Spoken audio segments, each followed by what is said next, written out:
Good evening and welcome to episode 6, the last episode of season 1 of Raising the Visibility. I am your host, Carl Evans, CEO of the Hope for Us Network, and it is my pleasure to be here and an even bigger honor for you to join us for wrapping up what has been an exciting season of intersectional discussions on mental health. And tonight is going to be no different as we dive in to really something that kind of aligns with all the different topics we've been talking about.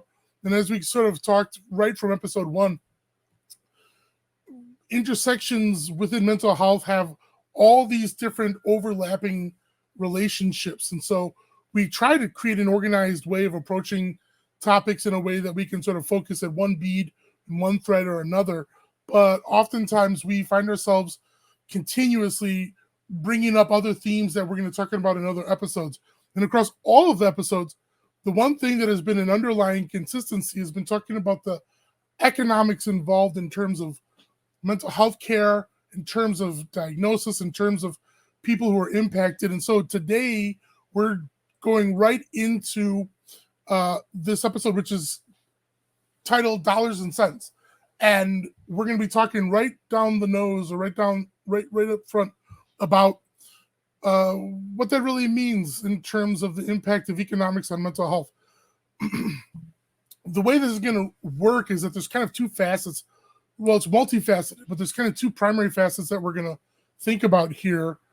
And as always, when we're talking about the concept of proactive prevention strategies, the work that the Hope for Us Network does, whether we're delivering educations or trainings or hosting outreach and engagement like this in our live stream, our goal is dedicated to trying to convert community spaces into becoming proactive on our mental health. And to do that, it doesn't just take one billboard or one flashy commercial or power slogan. It's going to be principally transforming a lot of different features in our society. And we call that the transformation triangle in terms of trying to get all these different pieces moving in the same direction together. And part of that is transforming how individuals think about mental health. Part of that is transforming how our community spaces think about and practice and approach policies on mental health. And of course, institutions and how they apply here.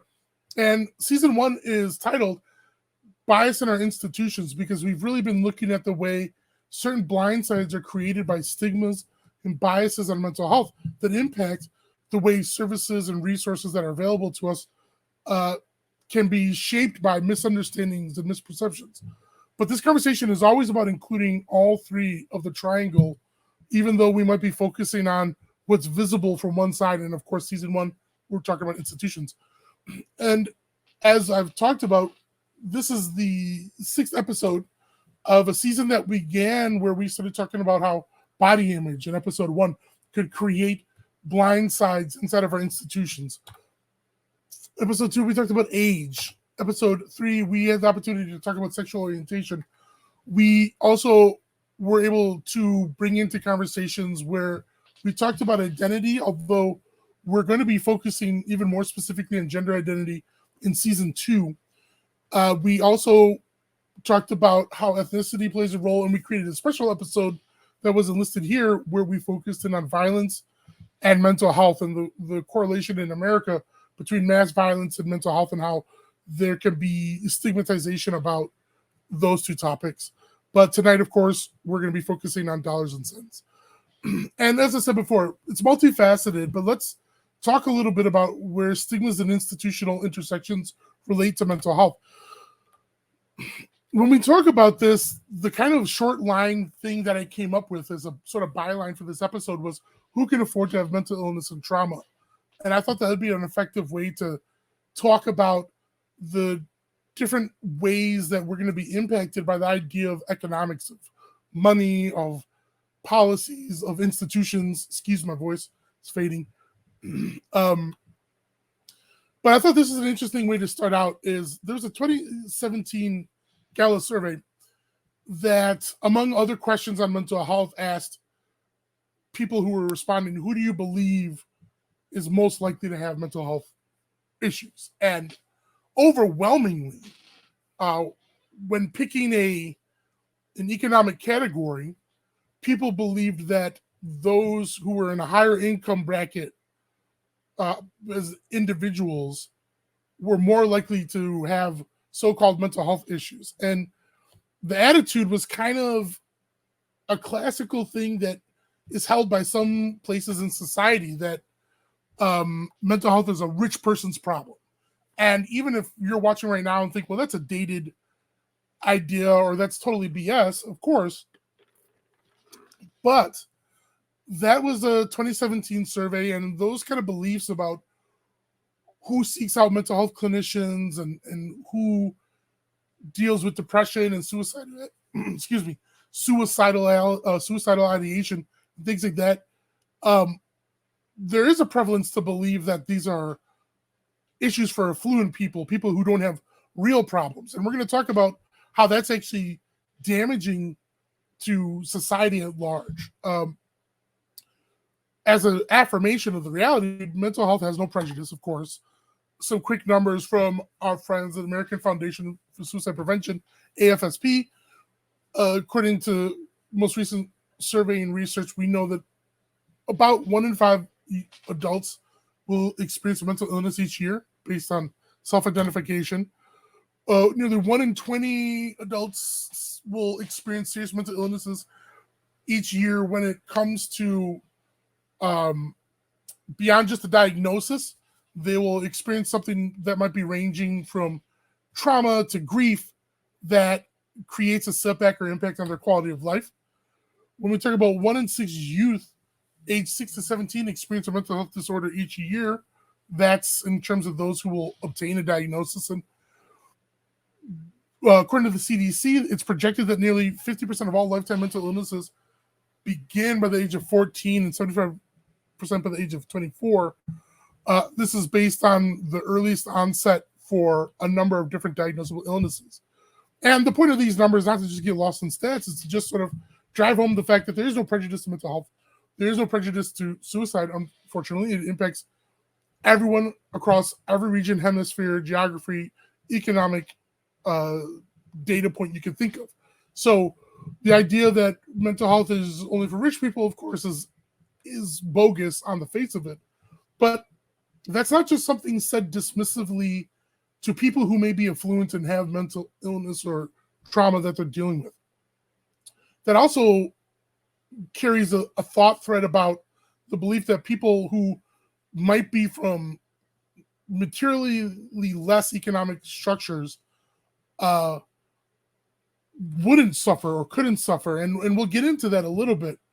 But I want to talk about this idea around mental health and stigmas relating to economics. It's, of course, important for you to understand, and we're hoping that you can appreciate, but if it's news to you, mental health is everything. It's not just some switch you turn on when you sit in front of a psychologist, or the minute you might be at risk of harming your own life, or if you experience a traumatic event, and that's what mental health is. Mental health is everything. It's your thoughts, it's your feelings, it's your emotions. And when we think of what can impact that, that's every facet of everyday life. Your relationships, your daily activities, everything impacts our mental health. And everything is relevant in terms of the discussion for who can be impacted and how impact could happen. But again, let's stay on the stigma idea, because there's a very pervasive correlation between mental health experiences and a sort of socioeconomic status. And it's important for us to understand that when we think of all stigmas that come from mental health, saving the long college dissertation for you, the best way I could explain it is that people have thought that you were 100% in control of your mental health. And there was a belief, as you move forward in history, you can see in which cultures globally, this isn't just a Western European thing, this isn't just an American thing, but there was this very strong correlation that ties physical health and mental health, even if the word mental health wouldn't have been used 2 or 3 centuries ago or in certain areas. The idea of the body and the mind and control or health of it was very much strongly tied to senses of morality and to ideas of social economic class, that a sound mind, someone who demonstrated being of sound mind. And sound mind is kind of like, I'm using it in quotes because it's sort of like, think of someone who's putting a game face on, that they've got it all together, even if things are they've concealed that they have their own mental challenges. A sound mind was a reflection of somebody who's strong, pure of heart, strong moral character, strong ethically. The idea that you could be harmed, or your quality of life, or your ability to function in professional, domestic, social interactions could be disrupted by things that are going on based on your thoughts, feelings, and emotions, was seen as a failure as you as an individual. That's where when you really math out stigmas, where they're originating from, it's from these long-held false beliefs about how our mental health works. And as an example, you can look in societies that, again, there's not just one hemisphere that shares these false beliefs about notions, and I'm just going to speak really generic and generally here, notions of mental health. What we in more enlightened era would recognize as depression in many forms. You can look back, not just ancient culture 5,000, 3,000 years ago, where they wouldn't have necessarily had the words we're using now, but not even ancient in terms of 200 years ago. You can look back 10 years ago, 30 years ago, 40 years ago, 50 years, 2 generations, 1 generation, and look at a thing like depression, and it was seen as a failure of willpower to just get over it, or just to deal with something. And someone who, what nowadays we would call living with depression, or experiencing or suffering or being challenged by depression, would have been correlated to someone who was weak. And it could even rise to the level of there was some sort of reflection of immorality about them. Another thing that's not often, and this is an example of socioeconomic stigmas on mental health, substance dependence, what addictions.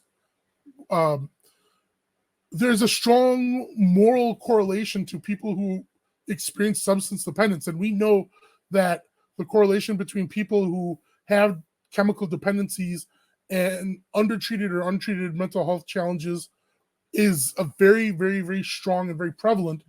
But this would probably be obvious to a lot of people, that when you talk about addiction, we're talking even just 5, 10, 15 years ago, maybe even right now as we speak, it wouldn't be totally socially unacceptable for someone to stand up and say that this addiction is a reflection of weakness. And people can rise all the way to the level of immorality. And the word immorality, you can take to the context of talking about the sort of idea of spiritual and religious senses, but also more in the civic sense of just someone who wasn't of strong character. And unfortunately, this is still something like all these other things that you could still see it today, even if there might be more community and social pushback to someone saying it out loud. But the idea of someone dying by suicide has, surprise, surprise, a strong correlation to weakness, to giving up. That also has a connecting factor to the idea of when I talk about the spirituality side of it, we know that there are certain religions that you're punished if you die by suicide. But the economic thread behind all of these things is that people who have less money, we're seen as they have less money because of a failing of their own abilities, of their own personality, of their own hard work ethic. And you can still hear that in socioeconomic discussions today. Wherever you see people talking in political and governing realms, you can see some people who believe that someone's economic status is a direct reflection of their character, their will, their ability or inability to pull out their bootstraps. So I hope you can see the direct correlation between putting some sort of moral or ethical or character value on your economic status and how mental health ties into that as a sort of social controls. Like I said, mental health is everything. It's our thoughts, feelings, and emotions. And obviously it's BS that, living with depression is some sort of reflection of morality or impurity, or if you are on the lower end of an economic spectrum, that you're dealing with something, it's your fault or something that's just a further confirmation of your lack of character or will. So that's probably a little easier to appreciate, I think, in society, especially the idea of attaching mental health and physical health to a sense of socioeconomic morality. That kind of era hopefully has kind of started to pass us by. But another way that is harder to get people to really appreciate, because it means owning up to certain realities about our societies across the globe, but we'll talk sort of America-centric as well, is the idea of the which, if mental health is everything, and that means our quality of life and our interactions in our community spaces, that also means the quality of society around us. So this is a conclusion that was done in 1963, and it's not the only one. It's not the first of its kind, but it was a very extensive study done on lower income individuals and families and households in Manhattan, and it was done over a series of years, published in 1963. And here was the conclusion from this very intensive research. Poverty in childhood and among adults can cause poor mental health through social stresses, stigmas, and trauma. Equally, mental health problems can lead to impoverishment through loss of employment, underemployment, fragmentation of social relationships. I want you to map that out, because when we talk about the economics of mental health, understanding that there's this double-edged sword in which people experiencing challenges for their ability to function and focus on day-to-day tasks because they're living with a diagnosable illness or underserved or untreated trauma, what we call psychological injuries, and that making it hard for them to function and even hold down a job, can perpetuate an economic reality for them in which they're in a lower income spectrum. And it's not because they wouldn't want to work. It's not because they don't care about trying to find a way to secure shelter and food and access to material goods. It's just that the medical realities for them make it hard to do.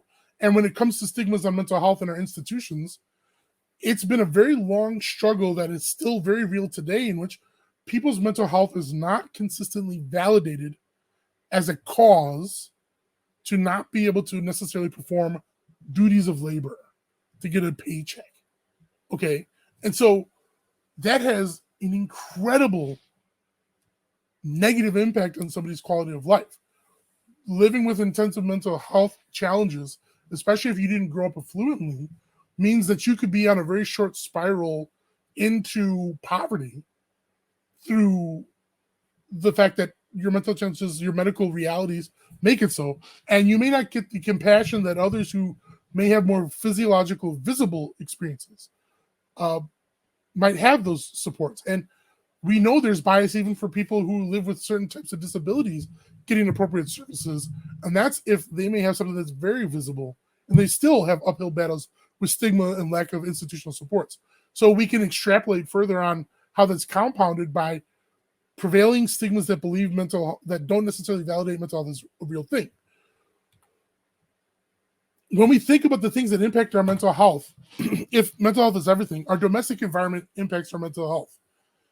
You don't have to grow up in the so-called nuclear family model that America and Western pop culture perpetuated around in the middle of the 20th century. The idea that there is a mother and a father, and there's a home and a garden and food and da-da-da-da.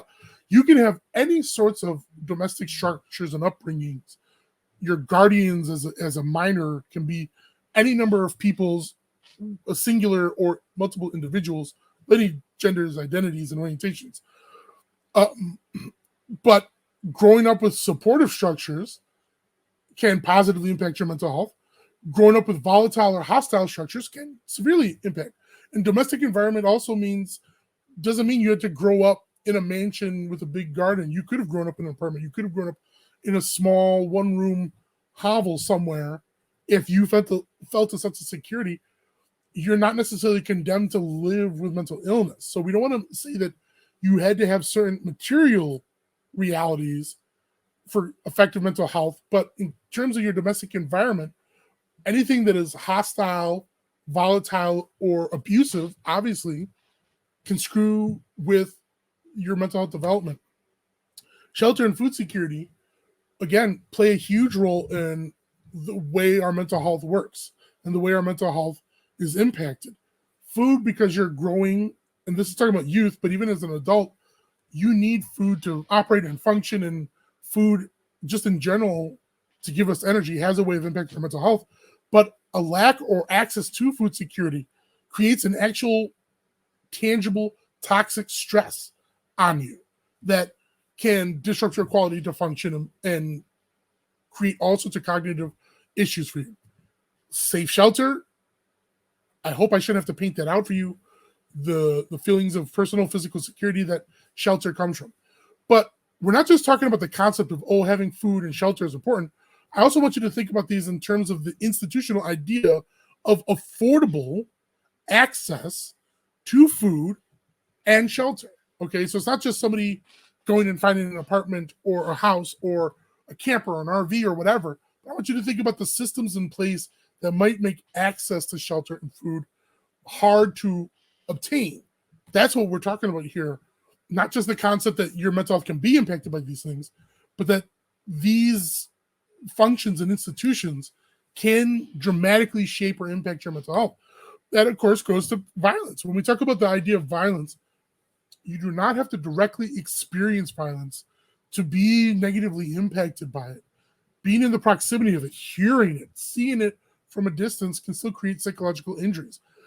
Being perception of violence. So someone who, whether you have a guardian or there's individuals in your domestic environment, or you live in a physical area where violence could be, you're at risk for violence. And some people may immediately, and this is a way of checking your own stigmas, okay, you may hear the idea and the concepts of violence and say, okay, yeah, that could be gangbangers, okay? But if you grew up in a society where violence is perpetuated by people who wear badges, then all of a sudden violence could be an individual in street clothes who may be armed with a weapon, but violence could be coming from all different kinds of sectors, okay? So again, remember, this isn't just the idea of you're living in a place where you hear gunshots at night. It could also be the institutions that facilitate a sense of violence around you. And civics. Civics plays such a huge role in terms of the social infrastructure, and it's a way that might be hard to appreciate how that impacts our mental health. We might be able to say, yeah, not having affordable housing, access to food, a volatile home experience could do those things. But when you think about other things that impact your mental health, the social infrastructure, things like community safety nets and enrichments, these can be things that shape somebody's ability to function in society. And there's privileges that society has created through the community network. Things like, and I put here in a sort of parenthesis, from Social Security to the breakfast program. So Social Security is a thing where people who work in traditional jobs where you get a paycheck, some of that money that's taxed goes into a savings pot that theoretically, as you get closer to an age that's deemed retirement age, you will start to get a fixed payout from the money that you've already been making over the course of months when you stop working, okay? That's Social Security. It's a way of creating insurance for an entire generations of people, senior citizens, who, when they weren't able to continue working in years past, centuries past, they were just, if they didn't have somebody taking care of them, they were just left to the wolves, okay? So you can imagine how institutionally, knowing that if you're no longer physically able to work, but the work that you've done has secured for you some sort of income to buy basic goods and obtain shelter, that can have a tremendous stabilizing factor on your mental health. Because of the lack of food and instability in our economics in many societies, but particularly in America, there's some programs in urban spaces, and the breakfast program is one, such as in Chicago, where it's always at risk of being shut down, but the Chicago public school system, created through the work of individuals like Fred Hampton, of the Chicago Black Panther Party created this concept of providing a free breakfast, nutritious breakfast meal to minors, kids in the Chicago public school system. It started as a community-based thing, but the Chicago public school system adopted it.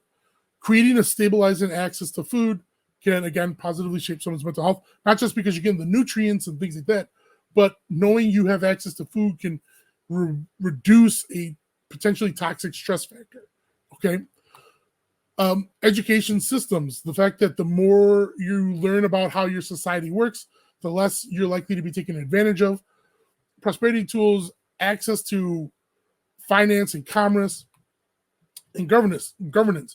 Creating a system, this isn't just about endorsing government as a democracy or republic or anything like that, just having a stake in governing how the structures that can support you are going to be preserved and maintained over the long term. That's what governance means. It's not an endorsement of vote for one person or one type of thing. It's just all these types of systems help shape how you can have a healthy mental health environment, or any sort of lack of support or lack of investment in any one of these areas can create conditions that are harmful to your mental health. And so that's really where we are, is when we talk about the idea of mental health and economics, it's such a huge, complex topic that can go in a lot of different directions. But what we're really focused on today is this idea that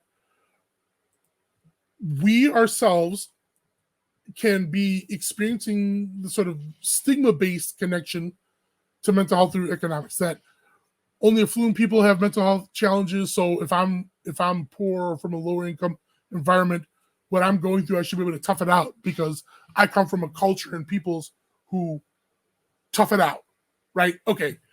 Well, that's one way of doing it, and there's a lot of more facets to that. But then there's the other side of this, of the way that our institutions can principally fail to provide or maintain resources and services that either can prohibit mental health challenges or can support the improvement of our mental health if we come to find we have a diagnosis for something.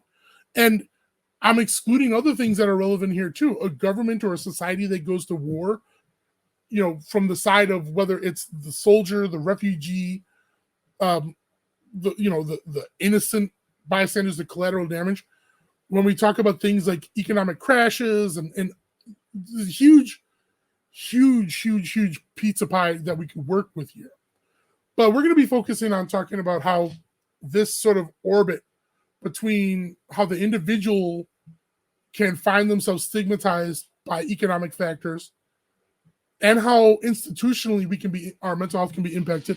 And we're going to be searching to talk about what might be solutions or things to give us hope for improving. So we have a really badass panel to join us for this final episode, and we're going to bring them on now to join me in exploring this season-ending, complex, multifaceted topic. So first what we're going to do is we're going to have everyone come on, and I'm going to make sure I don't fumble any of the names. So let's start with Roger. Roger, can we see you? Can we hear you? Hello, Roger. Thanks for joining us. Glad to be here. Thank you for having me. My pleasure. Alex, can we see you? Can we hear you? Hello. Thank you. Hi, Alex. Thanks for joining us. Jen, can we see you? Can we hear you? I see you. I hear you. Hi, everyone. Rock and roll. Bendy.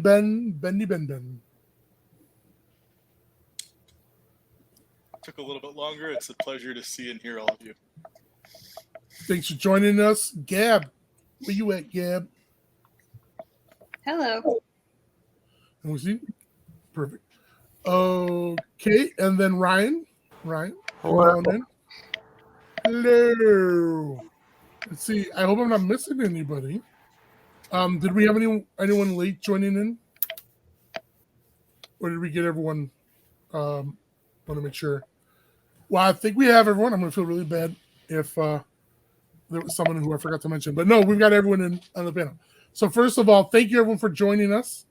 We've got a very active chat today, so thank you, chat, for joining us as well. First off, let's do a quick popcorn, which entirely inspired from Alex and Sound Mind. So I'm nominating you. Quick elevator. Who are you and why? What compelled you to join our panel tonight?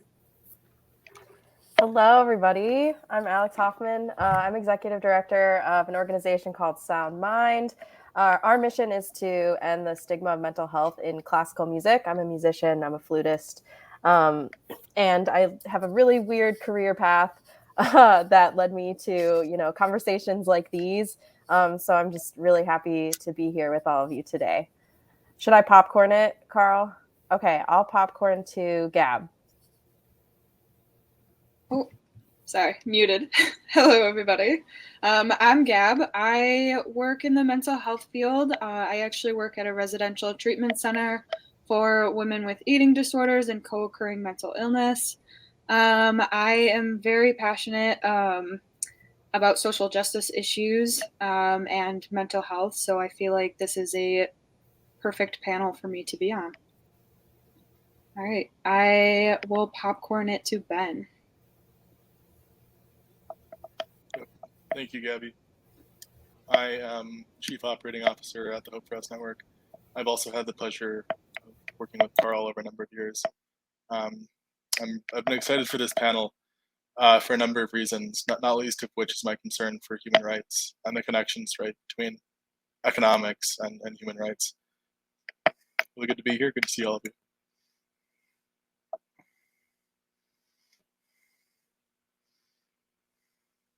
Who are you going to popcorn, Ben? I would love to popcorn to Jen. Thanks, Ben. Hi, everyone. My name's Jen Olsen. I'm a senior global development advisor, which means almost nothing. I work in public health, mostly in global health, basically trying to design better public health programming in an industry that is just rife with issues domestically and abroad. So I was really excited for this session as well because it touches social justice, it touches human rights, it touches basically every part of humanity. So I'm really happy to be here. And I will pop it over to Roger. Thank you. I'm Roger Breisch. My intersection with this whole topic is really two-pronged. For the past 19 years, I spent 4 hours a week answering calls on the National Suicide Prevention Lifeline. And so I have talked to 11 or 12,000 people over that period of time in various states of mental distress. But also I've spent maybe the last 15 years working with a teen anti-drug, anti-alcohol program that we call Operation Snowball. And so I have worked also with thousands of teens over the years. And as soon as you start talking about drugs and alcohol, you immediately start talking about dysfunctional families and mental illness and mental health and abuse and all of those kinds of things. And so those are my two intersections with this topic. Me, I won't make you popcorn it over. I'm Ryan Shannon. Sorry, Ryan. It's all good. Hey, I got my cues going on here. I get it. Ryan Shannon. I worked in mental health for about 10 years, running veteran and first responder programs. And so I bring that side of the lived experience. And then my son, my child went through an institution and everything associated with that. So I've got some real life numbers that are startling and make me so mad sometimes. and so I'm ready to talk about that and start putting that stuff out in the world. And hopefully we can fix this because it's bad. And thank you, Ryan. That's a perfect way to sort of jump into things here. There's so many different directions to go, but I kind of wanted to start a little personal on a little bit of a side thread or a direct thread and talk about something that, in terms of how economics play into it, I kind of want to start with talking about us personally, how work impacts our mental health.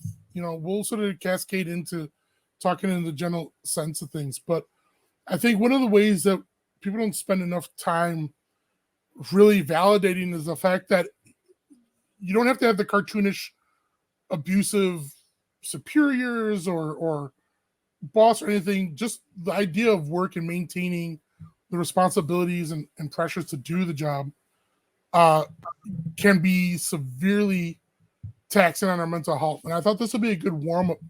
And I'm not picking on anyone, but Alex, this is kind of right down your pipeline too.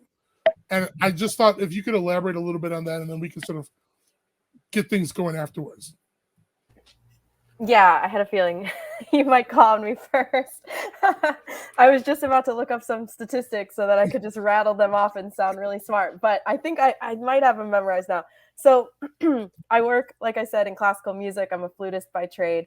And the reason I started my nonprofit is because mental health in music is a really, and mental illness in classical music is a really pervasive issue, and one that's gone not talked about at all for so long. And it wasn't until the creation of Sound Mind that any organization like it existed before, because it really just is so not talked about. And a lot of the issues that are in my industry in particular have to do with, the level of competition, the level of instability, the lack of finances. A major orchestra just dissolved recently. So even when you do get those jobs that are so highly sought after, they don't even feel safe. There's no guarantee of a job after school. You go into a crazy amount of debt. There are all these really huge systemic issues that we face that don't have a lot of great solutions put in place currently. So in our organization, we really try to just start those conversations around mental wellness in our field. And that doesn't even go into all of the trauma that can happen just in the process of becoming a professional musician, because we're taught to speak very critically towards ourselves. Yeah, somebody put it in the chat. The San Antonio Symphony. Yeah, they just dissolved. It was really, really sad.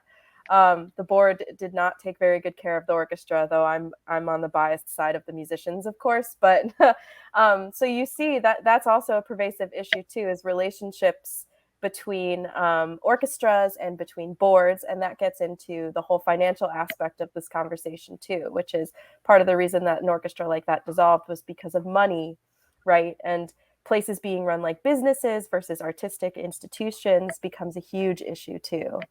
I want to make sure other people have a chance to talk. I don't want to ramble, but that's just the tip of the iceberg for me. And that's perfect, because what happens there in that universe, and we're all of our universes are connected, but that's a really intensified microcosm of something that we may not necessarily appreciate plays out in any workspace. That's actually a dichotomy about how we treat mental health in our communities, which is the idea that if we have to have the job to get the money, to get shelter and food and these things, okay, so we've got to pick up a gig to punch out the widgets, okay? But that job demands that we put on a game face, we conceal whatever it is in our lives, and be the perfect little worker bee. Inside of being a classical musician, perfectionism is a structural requirement. But wherever you're punching in and showing up for work, there's this total BS factor that you're supposed to contort yourself to no problems, whatever, yes, boss, whatever. And that's kind of where I want to talk about, because that is, in fact, a toxic stress. And it may be hard to appreciate how we go from that to talking about the kid who doesn't have, access to resources in an urban or rural space. But the whole structure for people who are allegedly getting the monetary things to have the shelter and access is asking us to sacrifice so much of our mental health. Has any of you ever experienced anything like that? Absolutely. I got I can give you the good and I can give you the bad, because I want to make it clear there are good companies out there when it comes to this type of stuff. The company I currently work for, I won't name them by name. I don't think I'm allowed to do that. Huge Fortune 50 company, blah blah blah, and you'd think that they didn't care, but I they're going to have to pull me out of this company kicking and screaming because I refuse to leave for any reason. In fact, I currently have a close friend and coworker. He's on a mental health sabbatical, they called it, and they're paying him. It's short-term disability is what they put it under. He's going to be gone till he needs to. As long as he needs to be gone, he's gone. And we picked up the slack, and they're paying him, and there was no questions asked, and it was really, really, really cool to see.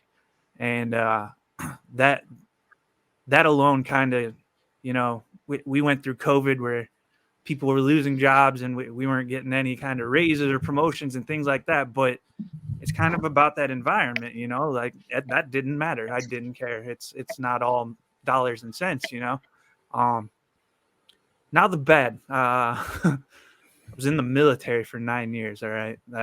If you want a bad example of how mental health is handled, that's the place to go.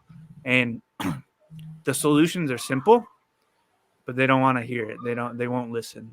They won't listen to the people who've gone through it. For instance, I'll give you my direct story, my real life example here. So when I served, I had higher than top secret clearance. So it's called a TSSCI clearance, right? And they hand you a weapon to go do your duties and things like that for the majority part of the time. If you bring up that you need to go talk to somebody for mental health, do you know instantly your clearance gets put on hold, which means you can't do your job anymore. And they're no longer handing you that weapon, regardless of the fact if you're suicidal or have any suicidal ideation, or if you're homicidal or anything like that. Those questions are never asked. It's a straight up line in the sand. And the only thing that kept me going was I enjoyed my job in the military. So as soon as it got to the point where I became suicidal and I had suicidal ideation, it was too late. My job's gone. I knew if I made that leap and sought the help that I needed, that it was all over. Like my career's done. I can't do it now. All these people that depended on me have to pick up the slack, which makes their lives more difficult. It puts more strain on them, and so on and so forth. Where if you reverse and you allow us to ask those questions and say, hey, I'm not doing great. I need to go talk to somebody. And it's not an instant, all right, well, you go up and you sit with the people that file paperwork now and you can't do your job and so on and so forth. There's two questions. Are you homicidal? Are you suicidal? If you have those discussions with a professional and they deem that you aren't, I don't see any reason why you have to stop working. And that alone is going to help. Now, there's a million other stories that I could tell you where they sweep stuff under the rug. There's a carrier out there who's had 10, 15 completed suicides in the last 2 years. It's very clear that there's some sort of leadership issues or some sort of issue going on board that particular ship, But that stuff's it's like checks in the boxes, right? I that's how I look at the military mental health thing. We had mental health training. You know what our mental health training was in the military? It was we walked into a movie theater, and then 6 kids 18 to 20 years old from a college somewhere came in and performed the most cringeworthy little acts of this is what it's like. And it was unrelatable. It had nothing to do with what we do. And then you're also sitting in there and you're like, I've got 50 things that I need to go do so I can go home today, but I have to be here to watch people who didn't walk in these shoes because they chose not to, which I don't fault them for that, but this is unrelated. This makes no sense. You know what I mean? It was just, it's bad, and that's how they still do it. There's no change to that, and it's wild that they can't listen to. They won't listen to any of us. They won't bring you to Congress to testify on that stuff. And even if you did, it is what it is. There's a saying in the military where we cost the government less money dead than we do alive because they have to pay for our health care and XYZ. And it's true. I mean, it is what, you know what I mean? That's the truth of that matter. So There's your good and bad. Sorry, I ended on the bad.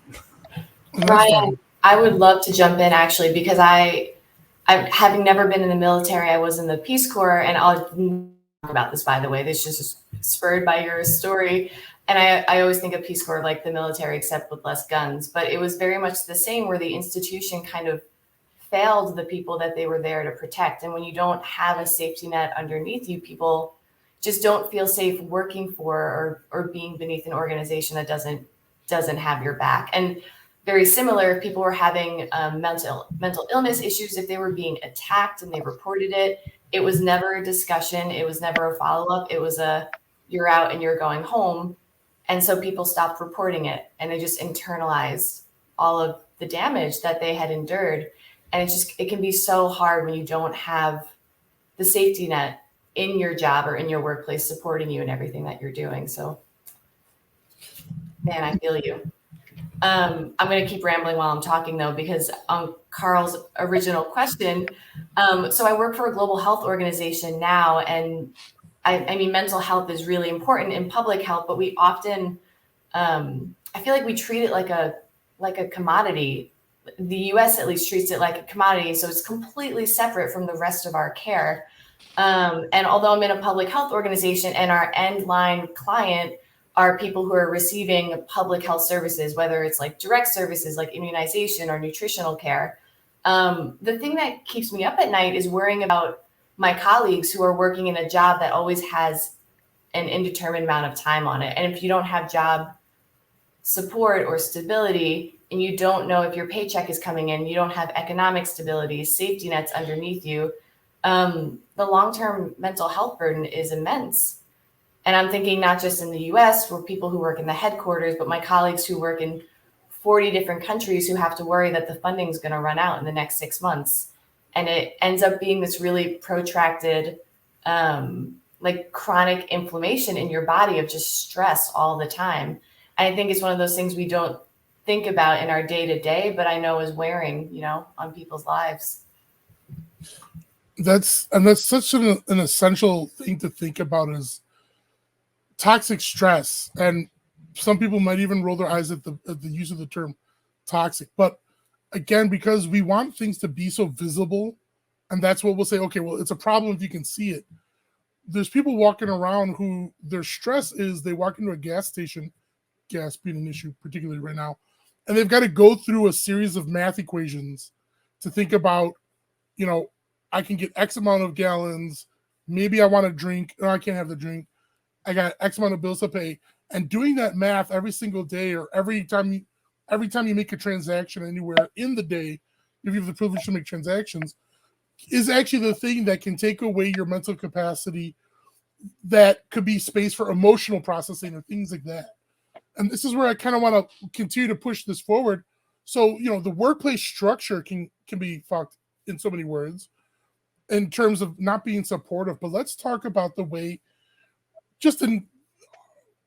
I don't even want to just call it Western, because we've all, globally, we've succumbed to sort of like having to work to punch the widgets to get the shelter and the things, unless, certain people get elected or things happen. But like, I just kind of want to talk about this idea of the toxic stress of just living in modern society. And, Gabby, from your professional standpoint, people who can end up needing direct clinical services, it can be hard to get government support, disabilities, and things like that, if their illnesses are really self-contained, if they're not very visible, acting out physically in a lot of ways. And I know that you've elaborated on that before, and just sort of, I didn't know if you wanted to riff on that a little bit, just the harshness of validating our mental health, like as a form of disability, and what that does for people. Right. I was kind of thinking about that when Ryan was talking a little bit about like the questions that are always asked is, do you have suicidal or homicidal ideation? When thinking about like my job in particular, we deal with insurance companies a lot, and like people struggle with a lot of different things in like their mental health and mental illness. It's more than just that. Like I said, I work with people with eating disorders. But the insurance companies see, oh, you don't have suicidal ideation, you're not homicidal, and you're not directly self-harming. Like, we're going to cut your insurance. We're not going to cover you to be here. So you need to either pay out of pocket or you need to leave. And then people are sent home to basically nothing, no help. And like the chance of relapse is so much higher. It's just really upsetting seeing that there's such a lack of support in like healthcare, like the healthcare system in general, when it comes to mental health and mental illness. Yeah, it's really upsetting. I appreciate you sharing that, Yeah. because as we're expanding into sort of talking about how it impacts daily life, that's where the institutional level meets. But if we start to think about sort of our day-to-day lives, personally, I said at the top of my presentation the whole idea about there was, and it may still be prevalent. Actually, I'm going to ask you all generally if you agree with this, but there used to be these two sayings that I'll talk about, which was only, mental health is rich people problems. Okay. And from my background, it'll be like, it can be phrased as like mental health is a rich white people problem, a thing like that. And there's this other saying I heard from a wonderful human being I knew, who, she's a poor Black woman, and she basically explained, when I told her what I do, mental health, is many years ago, and she kind of laughed, and she's like, "Well, you must work in the suburbs a lot," and I'm like, "Well, no, suicide has no prejudice, et cetera, et cetera." And she said the quote, why are you working in the cities, working with poor folks and things like that? You can't commit suicide jumping out the basement window. And so I kind of just want to talk about the way we think about mental health as you've lived and seen it. Sometimes we can not validate our own mental challenges because we think, oh, it's this or it's that. I'm not really, I can't have depression, or I'm not going through anxiety. It's just X, Y, or Z. We kind of make these other excuses for it because it can be kind of pervasive that mental health is someone else's problem and not your own. Man. Yeah, right. Man, that touched all kinds of different buttons right there. Mental health is a rich white person's, that makes, if you think about that, like in a generational or an institutionalized type of scenario, who are the people with money? It's the white people, right? Back in, if you go back 30, 40 years, even today, it's mostly rich white dudes, right? So who are the people that are able to pay for their therapists and so on and so forth, right? So that's absolutely where that saying came from, because I'll get into my story, but my son was institutionalized for 2 weeks, and I've got a lot to say on that. But the price tag of those 2 weeks was $96,000. I have a bill sitting downstairs, it said $96,000, and I was like, how does anybody pay for that? Like, we're not poor, we're well off. My family, we're lucky.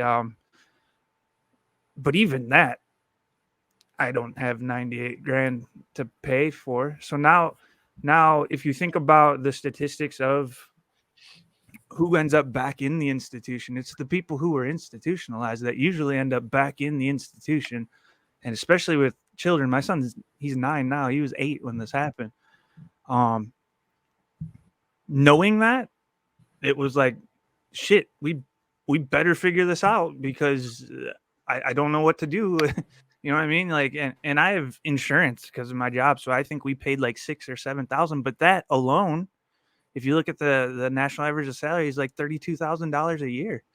And if you take $8,000 or $9,000 to help your child, and you have to make that decision, what the hell are we doing? What are we doing as a country? It makes no sense.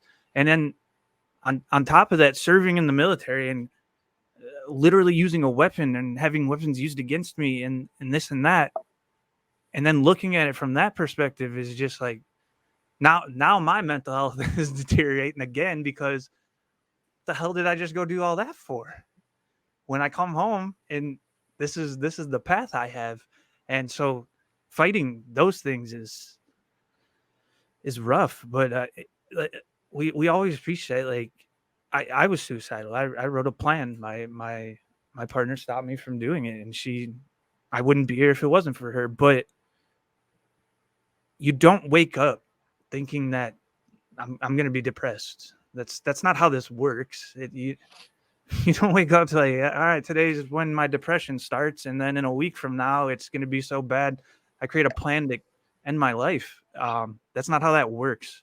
So to kind of put people in categories when it comes to this mental health thing is just furthering the stigma of everything that's involved with it. I mean, my son was 8. What does an 8-year-old have to be upset at? You know what I mean? And I did everything that I thought I was supposed to do. Money, good job, great house, all of those things, all those check boxes were checked, and still it happened. And that alone is just like, you become lost. You don't know if you're parenting correctly. There's a million things that go through your brain, you know, and it's there's no help. I'll tell you, when we dropped my son off at an institution, I never got a tour. I never met a doctor. I got a phone call from my son for maybe 5 minutes every couple days, and he seemed worse and worse. I had a doctor. I talked to the doctor one time, and he said, "Your son cries a lot during these things." And I was like, "No shit, man. Like, what is this? What?" So we talk about the healthcare and everything else, and the system's just broken. It's fractured. And I know we should all be allotted healthcare, and it should be free. But I'm telling you right now, and I want to make this very clear, I have free healthcare. And if I want a mental health appointment, the wait time's 3.5 to 4 months. And by that time, it's too late. So the money's got to go into the right stuff. And mental health is it. And I know that there's a bunch of, it's all political shit, man. I don't know how else to put this, but they don't have it figured out. They don't. And it's going to take people like the network and other organizations to quit fighting each other for, I'm not saying that the network does that, but you understand what I'm saying here. Quit fighting each other for funds and start banding together and creating these systems themselves. Because if we keep relying on the government, I don't know a time I'm 35. I don't know a time in my life when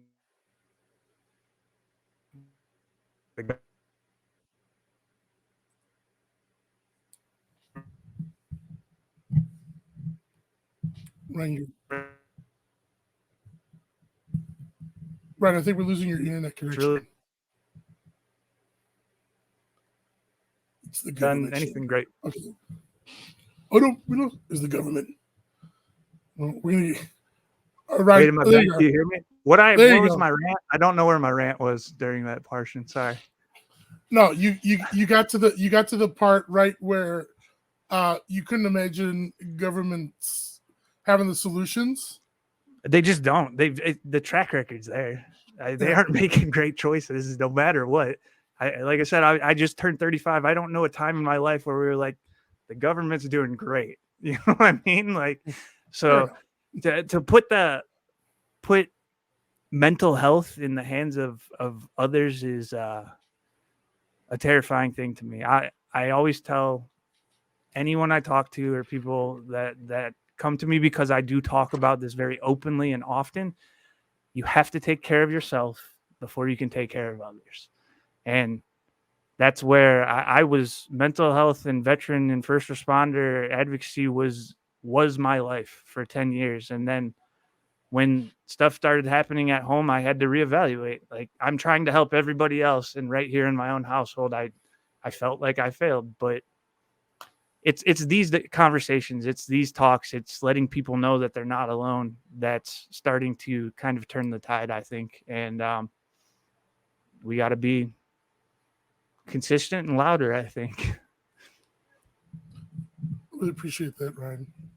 And that's to the network's sort of vision about the transformation triangle is reflecting that idea that too long when we talk about mental health, it's kind of been these like one or the other things. We'll do it with people power, or we're going to go into schools, or we're going to go make a bunch of legislative bills, but it's just one of those things at a time. And it really is needing that sort of good old fashioned transformational change.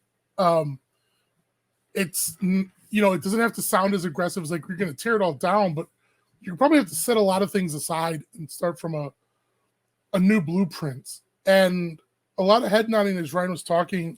And I don't know if anyone wants to pick up off of that, because I think about an institutional thing in funding and how that reflects.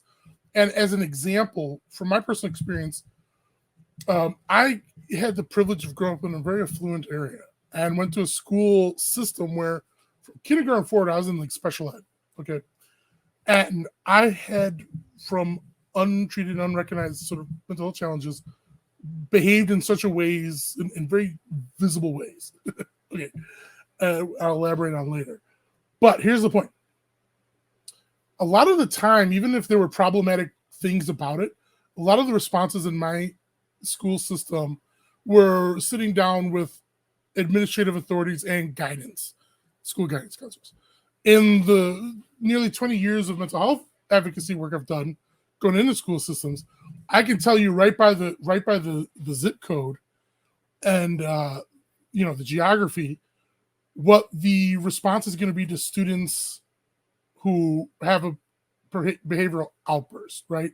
There's either the guidance counselor and we're working as a team and what's going on with Billy, or there's your suspended detention, you're a problem, get out of here. And that can go as young as adolescence, kindergarten, and we know, in the sort of post-Columbine era with more police in schools, and this is the thing we talked about in episode last week, is that there's kindergartners getting arrested for things that might have just been literally a timeout 20 and 30 years ago. So when we talk about mental health and economics, if people wonder, like, how does that play in institutional policies, trying to punish people for their mental health is a huge one-to-one correlation with there's an economic string through all of that. And I don't know if I'm sorry for jumping in again, but you're hitting all the buttons right now, man. And here's the story. So I live in the suburbs, and it's a rich area. Like we're probably in the low part of town, and we're doing just fine. Okay. But my son was diagnosed with a mental health condition, DMDD, just mood dysregulation disorder. And he went to school and he was having issues and so on and so forth and coming in and out. And last year, my son was suspended from school 12 times. He was in the principal's office about 16 to 17 times for his outburst, which is a part of his condition, right? So what eventually happens after all of this, they're making a paper trail because he's not quote unquote normal, whatever that is, right? He's not like the other kids. So somebody just said, don't forget that teachers are underpaid and exhausted and expected to take care of every child. Yep, that's 100% it too. So here's the story, though, is that you get a PIP, some sort of improvement plan, and there's a meeting me and my wife went into, and it's all the administrators from the school, his teacher, the social worker, and so on and so forth, right? And we go to this meeting, and there's a new teacher there. And me and my wife instantly realized that we're not a part of this conversation. Some things are individual IEP. That's right. We're not a part of this conversation. So a decision's already been made. They're just laying it out on the table. In that meeting, they listed the 12 times he was suspended, and they listed the 16 times that he was taken to the principal's office. And the day that his suicidalization happened was at school. And when I showed up to the school, there was a fire truck and 6 ambulances and a bunch of policemen, and the school was on lockdown, and we had no idea what was going on. So it was terrifying, right?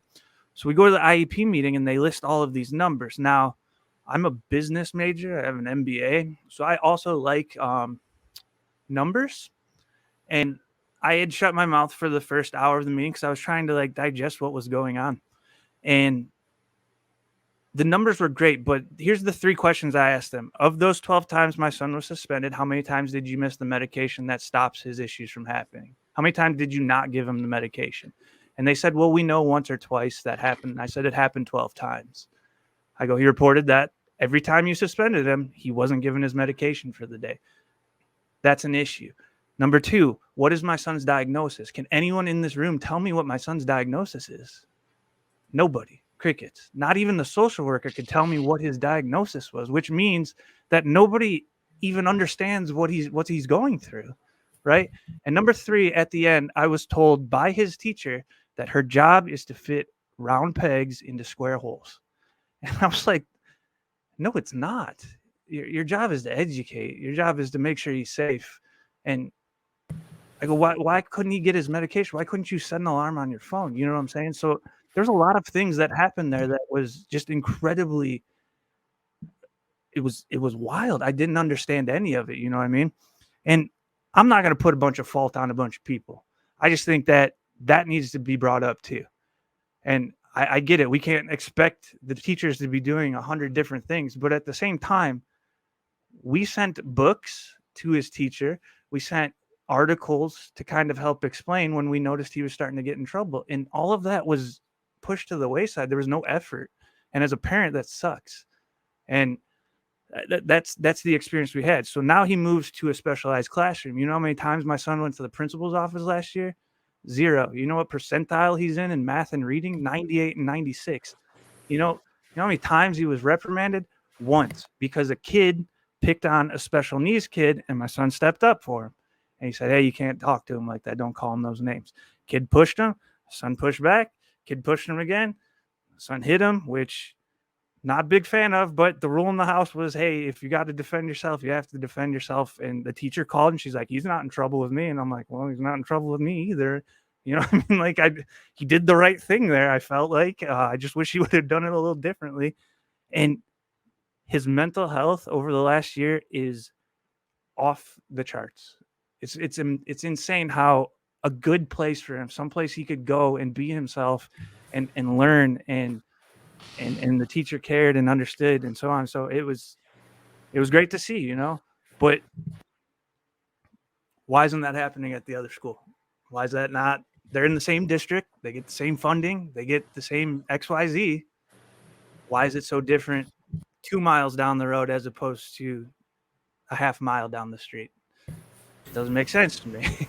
You know, Ryan, it's super interesting that the way that you're phrasing the classroom your son moved into and how it was so much more effective sounds almost like the way a lot of other countries who don't use mental health as a commodity and an opportunity for capitalism use community for mental health growth and mental health improvement and diagnosing and understanding mental illness.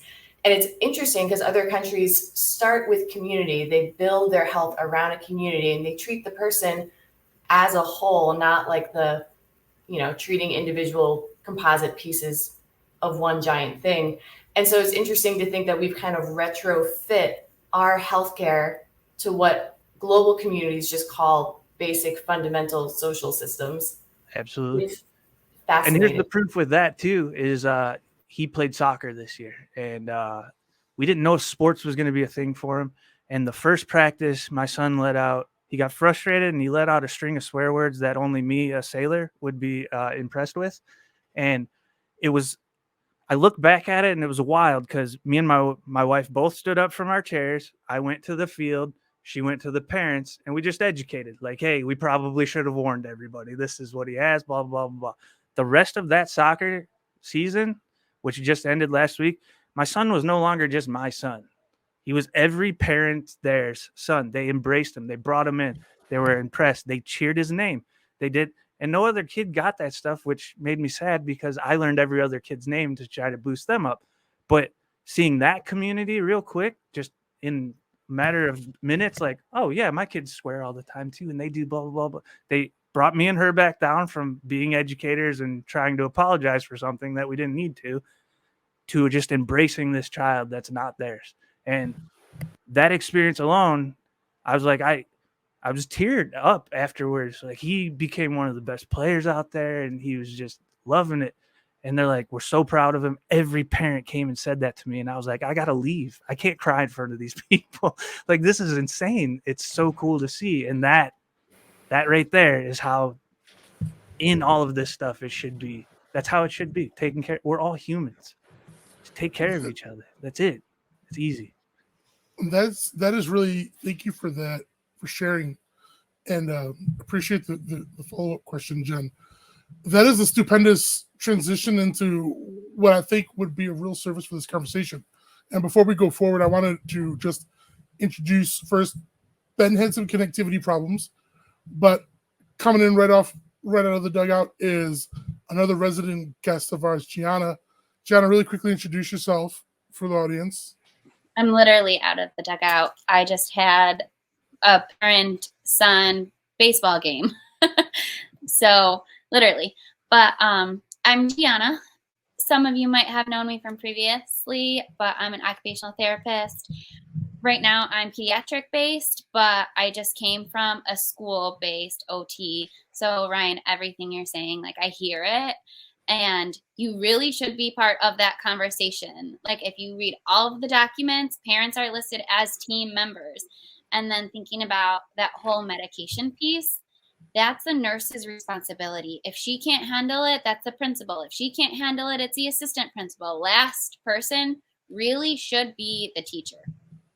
And if that's not connecting, they need to fix that gap. And that is infuriating because the process is huge. Like, she's clearly not getting supported, and there is no team work associated in that IEP plan. I gave him the option that I could call him every day.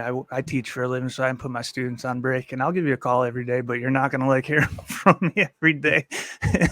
They're like, no, we're good. Like, all right. Yeah. I mean, at least you said that. And it sounds like you asked all the right questions too. So you got some of those problems fixed. And it was a lot of blame. That's the part that really bothered me. It's his fault that all of this is going on. I'm like, but there's these facts also that we need to talk about in this meeting that are very real, and we got to address that as well. So you can't just put it all on him and make him feel even worse than he's already feeling. And because he doesn't understand it either. That's why adults have to model specific behaviors, and we have to be the examples for our littles. In a school, like, we get a lot of that from peers. And again, if you're in a situation where peers are negatively impacting the behaviors or instigating the behaviors, like, that's not a great environment. And I do know a lot of times, even in the school system, it's political. Like, it takes a lot of effort to get a student moved. And I'm a huge advocate for inclusive environments and least restrictive. So even if your son is working on behaviors within the classroom, I'm not going to take him out of the classroom. I'm going to go in there and I'm going to give him strategies in his natural environment with his like peers and try and get that process going. And it sounds like they weren't doing that effectively. And so it was impacting him even more. So in his situation, it's amazing that he's in a better He's going situation. Back to gen ed class next year, but also going to the extra classroom because he just needs extra time with his work. That's it. But in 1 year, he's progressed to the point where they're like, let's put him back in, and then he can come here and do his homework. I'm telling you, I've seen a lot of really cool stuff in my life, but the last year is just, that kid's already teaching me, man. And that's a really good example of sort of a high-end sake, because mathing out the sort of trajectory, difficulty in early education is going to lead to difficulties in later education. It's going to have a direct corresponding effect to employment opportunities and things like that. So this is a good example of what a good outcome in existing realities look like. But I kind of want to shift into talking about, with all of your different experiences and insights and commitments, I think it'd be really great for our audience to learn about, let's talk about a little bit of what we'd like to see change and what we think changes can look like. And I want to start off here real quick. Ben, thank you for joining us. Welcome back, buddy. Roger, so with Snowball, where I've had the privilege of facilitating work into Snowball programs, this is an example of a place where, for people who don't know, Snowball is kind of like well, you know what, Roger, why don't you explain Snowball? And I'm just going to put the addendum on that. This program that Roger's going to talk about used to be sort of in one set track, and now it's become a space where you can make a difference. You can put a mental health component in that didn't always used to be there. Roger, what is Snowball, really quickly? You know, that's the age-old question. One of the problems we have with Snowball is trying to explain it to teens. Sometimes people think it's a cult. You know, my favorite phrase about Snowball is a place where you can be who you are. And I've heard that from so many teens over the past 15 years that when I come to a Snowball meeting or a Snowball event, I don't have to put on a mask. I don't have to pretend to be someone else. I can be who I am and be accepted for who I am.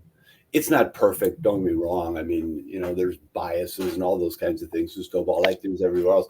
But teens really feel as if they can show up authentically.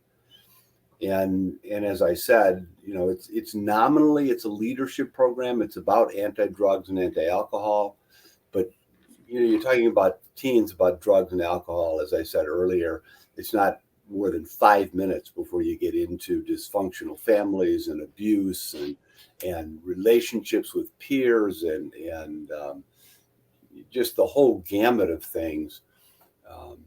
You know, and as I've been listening to this conversation, I think that it would be useful too if we differentiated between mental illness as a true illness. I'm talking about bipolar, people who are diagnosed, schizophrenia, bipolar, people who have a chemical imbalance in their brain. Differentiate that from mental illness, which is just a really difficult life. I mean, I'm not mentally ill from a physical or chemical perspective, but my life is hell. I mean, I'm being abused, or I have friends, or I'm being taken advantage of, and I think that's a whole world different. The medical aspects of mental illness has nothing to do with socioeconomic.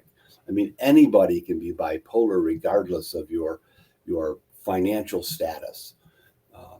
On the other end, people who are just suffering in life, and I talk to them, thousands of them on the suicide hotline, people who are not, how do I say this, not physically or chemically mentally ill, but they're just really living a difficult life. I think there are some differences by socioeconomic strata. I talk to an awful lot of kids, young people, high school and college, who come from very wealthy families. And their life is hell because of the wealth in the family, I'll be honest with you. Everybody in my family has been a doctor, and I need to be a doctor. And if I'm not going to be a doctor, my family's going to disown me. You know, there are those kinds of issues. At the other end of the spectrum, there are young people who are suffering because their family has no money. You know, and the parents have really struggled in order to just put food on the table. And I get calls from young people who say, I don't dare tell my parents I'm struggling because they don't understand how I could possibly be struggling. They've struggled so much more than I have. And so I can't talk to them about my struggles because they're working so hard to give me what little they can give me.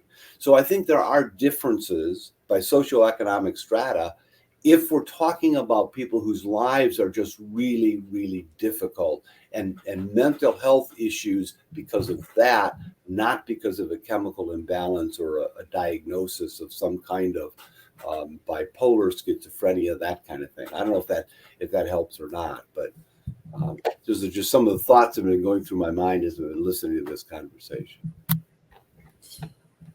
Yeah, I think that's a good distinction or clarification. It's kind of one of the reasons that the network, we will use the phrase mental health challenges, because the difference between obtaining a diagnosable status, experiencing a psychological injury, trauma, or living with something that might be collectively called sort of life or daily life stressors, you find the problem is that stigma can create the idea of like a hierarchy, that one of these things will cause more risk for self-harm than the other thing. And it just turns out that growing up not necessarily feeling that you have a lot of economic or professional options can create a sense of despair that an individual diagnosed with BPD, with bipolar disorder, can arrive at a sense of despair for feeling that they're never going to find a medication or treatment plan that's going to give them a sense of control or stability in their life. So you bring up a really good point to distinguish here, because, and that's kind of why we talk about this, the difference, the orbit of economics here is living with illnesses and challenges and not being able to access services because of systems that commodify mental health. One orbit. The other orbit, life in and of itself is creating a sort of a toxifying effect on your quality of life to such a degree. So I'm glad that you're able to clarify, to distill that, because, and I brought up the snowball thing because inside of school systems, snowball physically is like a retreat system that you can optionally go on in a high school, and it's usually offered in a lot of public high schools.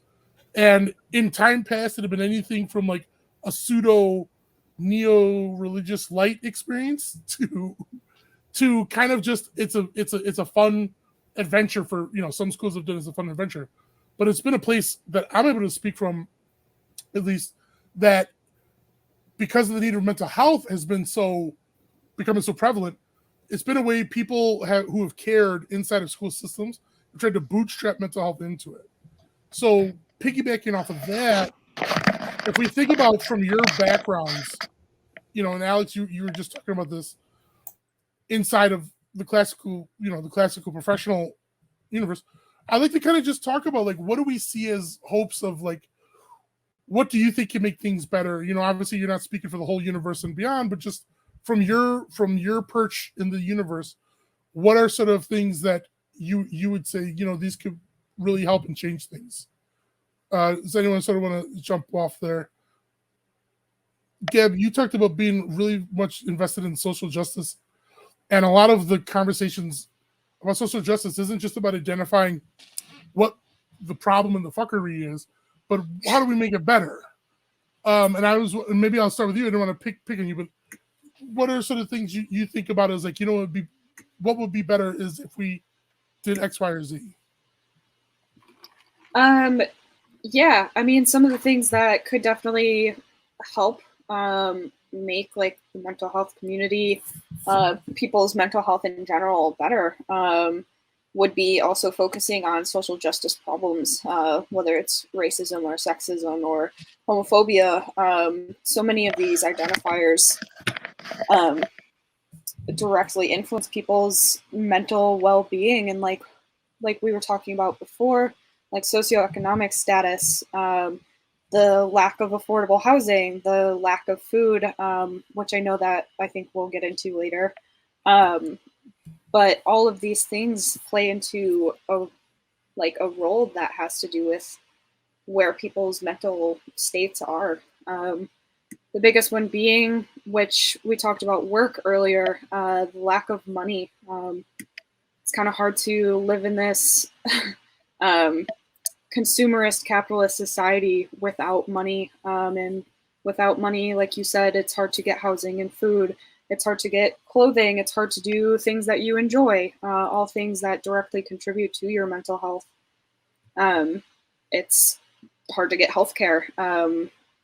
All of these things. So being a part of like social justice and being there and helping your fellow neighbors, and by neighbors I mean the people that are on this planet, is something that is going to, in the long term, hopefully help people in their mental health and help people get help. So, yeah. Thank you for saying that. You know, in chat, you know, it's been very active tonight, and I'm glad folks are talking. Espress 70 talks about when I turned 26, I lost my health care and my job didn't offer didn't offer health care, had to take themselves off of their medications because paying out of pocket, couldn't afford it. So as an idea, yeah, it's big and heady to talk about, well, we should nationalize healthcare and things like that. That seems like a thing that makes sense. But when we talk about ways to improve the connection space, coming up with an idea where being able to empower individuals in their existing systems, you know, the big thing, infrastructural things can't happen unless you have a lot of people on board. Okay. So the conversation of sharing stories, telling truths, and giving people a new perspective is what ultimately ends up being one of the most critical and essential things. So as an example,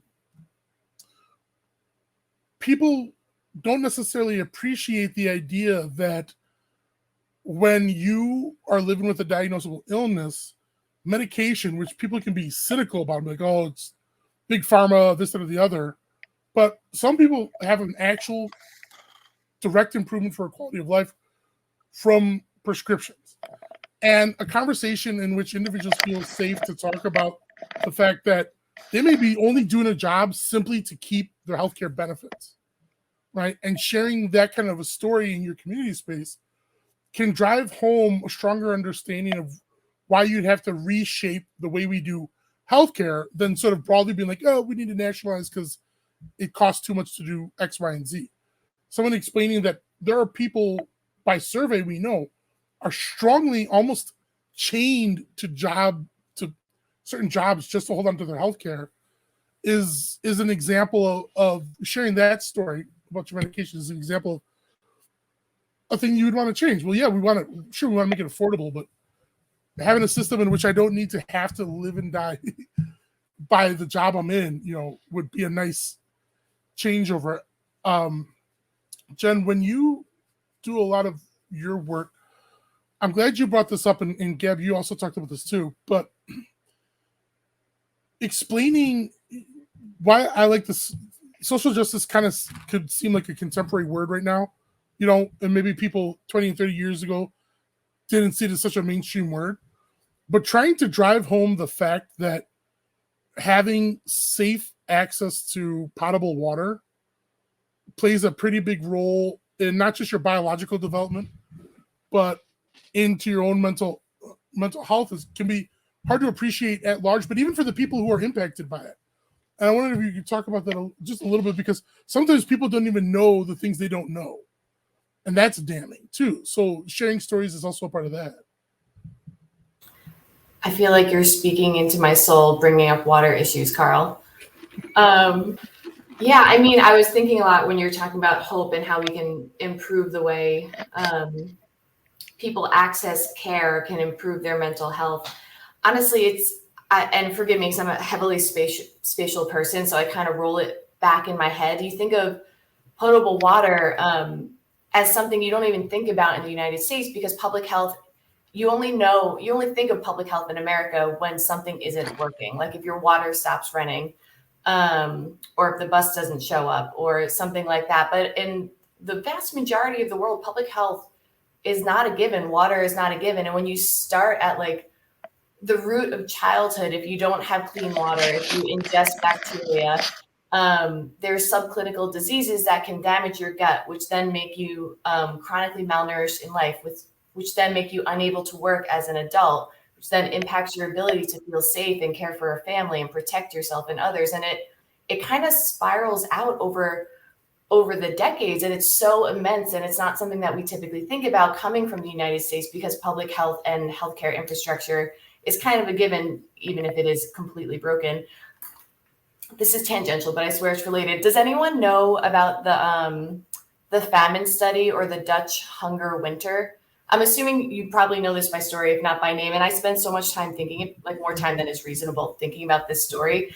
But it's the study that was done on the offspring of women who had endured famine in the Netherlands in like the 1940s. And what they found was that women who were pregnant while they were undergoing severe hunger then had offspring who had like severe health negative health outcomes, one of which was prevalence of schizophrenia, but and other mental illnesses. And they found that it's not just one generation later, but 2 or 3 generations later, they're finding these negative health outcomes in people whose grandparents had endured some type of extreme suffering. And I'm bringing it up because it really just comes back to intergenerational poverty. If your ancestors, if your grandparents were suffering or underwent some type of poverty-related acute experience, it can impact generations to come. And it's fascinating because you think about having subclinical mental health issues or subclinical illnesses that are really hard for other people to see. And when you can't see it, it becomes difficult to validate it, to acknowledge it, to voice it, and then to get care and support from the community around you. And it definitely exists in the States, but we see it, at least I see so much more in the global community because your basic needs aren't always being met. That was a ramble, but I've been thinking about it over and over again because it's such an issue in so many other places, and we take a lot for granted here. And even in our healthcare structure where we mistreat mental health issues, we then exert our mistreatment on other countries by trying to enforce the way we think about mental health in places where people don't think about it the same way and they have different needs. And one of the things I have a lot of hope for is identifying a community that you have trust in and that you feel supported in, and then meeting that community where they are so that you can voice and manage mental health struggles together in a way that doesn't commoditize it the way we so often see.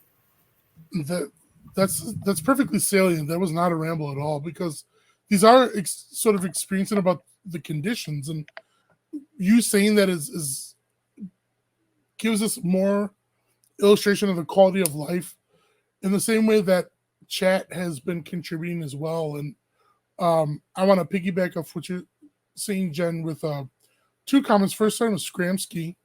I hope I said that right. Scramsky. It's fun to say, Scramsky. Shared exactly what we were talking about before, where experiencing an incredibly toxic, a job that was incredibly toxic and bad for their mental health, simply because they wouldn't be able to afford their bills without it, which of course makes the task of getting out of bed and dealing with all of that seem nearly impossible some days. And again, this is a situation in which someone does not have to necessarily may not ever meet the criteria for dissociative disorder, for bipolar disorder, for even levels of clinical depression. And yet there's no way we would not want to validate that their mental health is extremely impacted, adversely impacted, and that could lead to such a negative impact on their quality of life that someone could find themselves in a state of desperation, of despair, a place where the concepts of self-harm and harming themselves to an intensive degree could be possible, at least in terms of understanding the escalation process for that whole journey. And from Jagarfi, I'm going to go with Jagarfi. I need phonetics on these. Pointed out, made the comment, how about having to stay at a certain level of poverty to maintain Medicaid? Because if you make slightly more than poverty level, you lose Medicaid and have to pay a lot for health insurance. There's in the world of at least Americana health, there's concepts like donut holes you might hear, and this isn't necessarily a donut hole, but these things where they create a structure of coverages, and the belief is, and this is me just sort of trying to stay right objective, the belief is they've set thresholds. People who have X amount of dollars for this get this kind of qualifications. People with X amount of dollars for this get these kind of qualifications in order to try to protect or ensure accessibility, fairness, any number of things. And we can get cynical and talk about some other connotations that they really want to do X, Y, or Z. But when it comes to things like low-income services, there are typically financial thresholds that are put on that the idea if you wanted to give them the best, give them the benefit of the doubt, the idea was these are going to be explicitly provided for people who are the most vulnerable economically. But the problem is that even if that was the idea, there wasn't enough thinking about the nuance and reality of each human experience, so that all you did was sort of make this sort of like one size fits all sort of bandage application. But as it's perfectly illustrated here, going $1 up or $1 above, or hundreds of dollars above this threshold bounces you out of the program and then throws you back into a universe of unaffordability.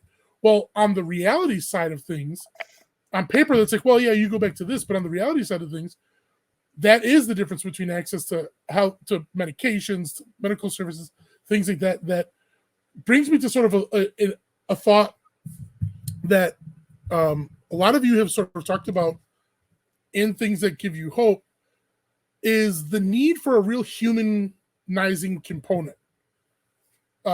Things that are black and white are dehumanizing in and of themselves. So even if they didn't mean to be one way or another, there's a violence or a deleterious effect simply by failing to try to approach things as if human beings aren't a monolithic sort of cut from one mold structure. So trying to humanize the idea of healthcare, humanizing the way we make policy, is a realistic thing to talk about. Yes, we could talk about nationalizer, but that doesn't really illustrate. You nationalize, if it's still the same inhuman policy, somewhere along the line, people are going to fall through gaps and are going to be harmed. Even if you got your wish of one thing was removed, you haven't actually transformed the system. Because one of the most brutal things about what's systemic is the inhumanity of our systems. Anyone else sort of think about things they're optimistic about that they'd like to see change? I've got, from a business standpoint, how many in here have applied for a job before? Think about the requirements to even get brought to the interview stage of that job. Most of them are they're outlandish. They're above and beyond it. We want you to have 6 years of experience for this entry level $15,000 a year job. And don't even get me started on internships, man. That's the biggest scam I've ever heard of. It's great to get some experience, but pay your people. An internship is just, you're getting free work from somebody. That's insane to me. And I think the human element to how corporations deal with people that's got to change. The whole HR process has to change, because you're going to pass over really, really good people who are going to be there and they're going to be successful and so on and so forth, simply because they don't have a degree. I have a master's degree. I don't know what to do with it. The day after I got my MBA, I looked around and I said, okay, what the hell do I do with this thing? Like, okay, great. I got it. Don't know why I got it. But I got it. Here it is. And I don't use it. I don't have my job because of my master's degree. And then think about, you have to know so-and-so and so-and-so in order to even get your foot in the door. And when your application gets submitted, it goes through an automated system that's looking for keywords. And to think that if you know the keywords to put in your resume, that's how you move on to the next stage. It's all fucked up. It's incredibly backwards and wrong. And now we have a job shortage, and those people are still getting denied the open door. And there's whether that job shortage is a fallacy or whether it's real, whatever. But for me, that was what I looked at. If people often ask me, I recently went up for an interview for a manager position, and they said, what kind of leadership style do you have? And I said, you have to be a servant leader. You have to. You can't tell people to go do something that you physically wouldn't go do yourself. And you have to understand your workers' lives. When my son went in, I can tell you the amount of managers that reached out to me, and they weren't the people that are signing my paychecks. It doesn't matter to them. It doesn't care. They don't care. And I see those people on a daily basis. And then we go into COVID lockdowns, and my director, I walked in one day and greeted everybody, good morning. And my director turned to the person she was talking to, and she said, who's that? And I'd worked there for 2 years. I'm covered in tattoos and I'm 6'5". I'm the only one of me there. I can't rob a bank. I'm going to be caught. You understand what I'm saying? So as a leader, you have to know your people at the very basic level. You know what I mean? And I think the whole concept of you get interviews and then you get a call back for a second interview and then another one for another interview. Like, it's a ridiculous process as well. Like, get the people in the room, have the interview, and then you hash it out from there. It's so to rise within the workplace as well is there's a million steps you got to take.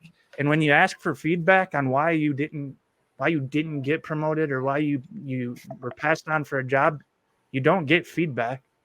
They don't give it to you. You get an email that says somebody else was selected or they're moving in a different direction. So if we're going to prop people up and get them into jobs and things like that and change how this really works, you got to lower your standards a little bit, especially, and this is my last rant on corporations for right now. You know how many times I was told we aren't promoting people or we're having layoffs or nobody's getting raises this year because of the pandemic or so on and so forth. I heard that so many times, but then 2 weeks later, I also heard about the record profits we were having. How are we having these record-breaking profits, the most money we've ever made in this company, but you can't reinvest in your people? That doesn't make sense. That's illogical. Now everybody's concerned about the great resignation. It's because that's what all those stupid-ass companies were doing. They were laying their workers off and then reporting to our faces that we just made the most money we've ever made, and our CEO got a $15 million bonus while I'm down here with my measly whatever I make. And I can't get it. We aren't getting a raise this year. So all the work I did, it doesn't matter for the next raise because it all just starts over at the end. All the work I just did was for nothing for me. It was great that you guys made a bunch of money, but we aren't seeing it. That's where that it's the biggest difference between what's good. I don't even have words. I'm so pissed off about it, you guys. So mad. Well, it makes no sense. None. And bringing that back into the direct fold of things, again, going back to this idea of humanizing aspects that are peripheral or directly connected into the idea of improving conditions for mental health, right? Not there are some things that are not going to change about the idea of work, but trying to create systems that maybe are more respective to the human side, that you're not just a cog in a wheel. Jagarfi, once again in chat, mentioned something. I thought it was a worker shortage where I am, and there are plenty of jobs that are really just low paying and unpleasant. So again, excuse me, going back to this idea of a job and pay and this and the other, that may always be there, but the idea of advocating for a system that creates livable wages isn't a solves all, but being able to appreciate that the whole universe around minimum wage has a mental health component, because resistance to increasing or trying to adjust it to meet a certain threshold is about not respecting the importance that people need to create a sustainable, stable structure of income. That thinking, and again, that's why in the top of my presentation, I talked about this sort of, we don't think of it one-to-one, the social economic correlation to morality and social status, but it's very pervasive in the idea of a minimum wage discussion. Whether you go into a chat board or listen to experts pundit about it long enough, and eventually they're going to start to talk about the concept of a fair wage in terms of a merit system that isn't even tied to the actual level of the labor. I've been in every form of labor, from manual to corporate, and if you are basing, what's a harder job, if you're in an environment, a climate controlled environment, sitting on a chair, jockeying an Excel sheet, that's not going to come close to anything that you got to be on your feet for. But that's not the way an economic structure is, and we're not going into the part of that. But if you listen to people talk about these things, somehow a moral, sort of justifications just start to creep in, and whether it's people really believe that things or they're just it's an echo, a ghost echo from past sort of class politics. The impact for us, because we're a mental health discussion here, isn't necessarily just talking about fair wages, but understanding the direct correlation between the systems that create inequity and how that creates the adverse impacts on mental health. And Alex, you said something that I want you to sort of elaborate on, from what it takes to audition. It goes back to the humanization thing. What did you say? Yeah, so there's something that Ryan was saying that talking about job applications. I put in our private chat here that I have to pay to take auditions for professional orchestras. And what I mean by that is I have to send, great time for my dog to start barking. Sorry, everybody. That's there you perfect. go. The fireworks. You might have to come back to me, Carl. I could try to talk over it. Yeah, keep going. I can. All right, we're just gonna keep going. I'll just bring the mic closer to my face. Maybe he'll stop. Maybe he won't. Who knows? That's Barry, by the way, everybody. For those wondering, he's. Oh, hello. There's another dog. Amazing. Yeah. So when you take an audition for a professional orchestra, they screen your resume. You send a refundable deposit first off, and you get that check back if you don't cancel within a certain window. But all of your travel, hotel accommodations, everything is at your own expense. So anytime that I want to take an audition for a professional orchestra, I pay for it. So, it's upwards of $1,000 at least every time I take an audition, between, a plane ticket and a place to stay. A lot of those folks taking those auditions, we are in like fellowship programs right now. So they're like post-grad programs where we are technically living below the poverty line, but they get away with paying us a stipend because they're considered educational institutions. So they walk that really fine line of what they're allowed to pay us, right? So it's another reason why my environment becomes quite tricky economically, because it puts people who have families that can support them at a major advantage, because they can take all of the auditions they want, for example, whereas some of us have to be a bit more picky because it's what we can afford. And then it puts a lot more pressure on you as an individual to then try to win the audition because you're spending so much money to go to them. So you can see how it creates this really dangerous cycle of pressure and competition that can lead you down a really, really dark path of destruction in a lot of ways. And so, Carl, when you were asking, what are we optimistic about? I had to think about it, but I think that it sounds bad to say that I'm optimistic about people leaving the music field, because I don't think that people should be leaving, but I did witness a lot of really close friends during the pandemic choose to leave the music field to pursue more lucrative career paths. And it made me happy just to see that they found their worth outside of being a musician, because our lives get so entwined with our career and our identities get so wrapped up in it as well, that when they become inseparable and then you fail, it's devastating. So during the pandemic, when a lot of people were really panicking, and obviously musicians were not performing or working, I saw a lot of friends decide to leave and do something completely different, whether that's joining a nonprofit, going into programming, going into coding, all of these different things. Some people went to med school. It made me optimistic that they kind of figured out their path. And I'm seeing a lot of that right now among my friends, which is just figuring out their paths in whatever way that's meaningful to them, and fulfilling financially, which is not something that I get to see a lot in my circle of musician friends. And thank you for that too, because that comes into another part of this that it makes me think about. For those who don't know, Roger has wonderful TED Talks available. And the network is going to be sharing Roger's most recent TED Talk, a 6-minute piece that brings up a thing that I kind of want to, as we're sort of like bringing it on home today, the way self-identity and mental health have a mental health and self-identity obviously there's a one-to-one to it. But the way that economics play into shaping our sense of self-identity. And what I mean by that is on the face of it, like, oh, so you think you're rich or you're poor and high esteem, low self-esteem. That's there. That's a thing.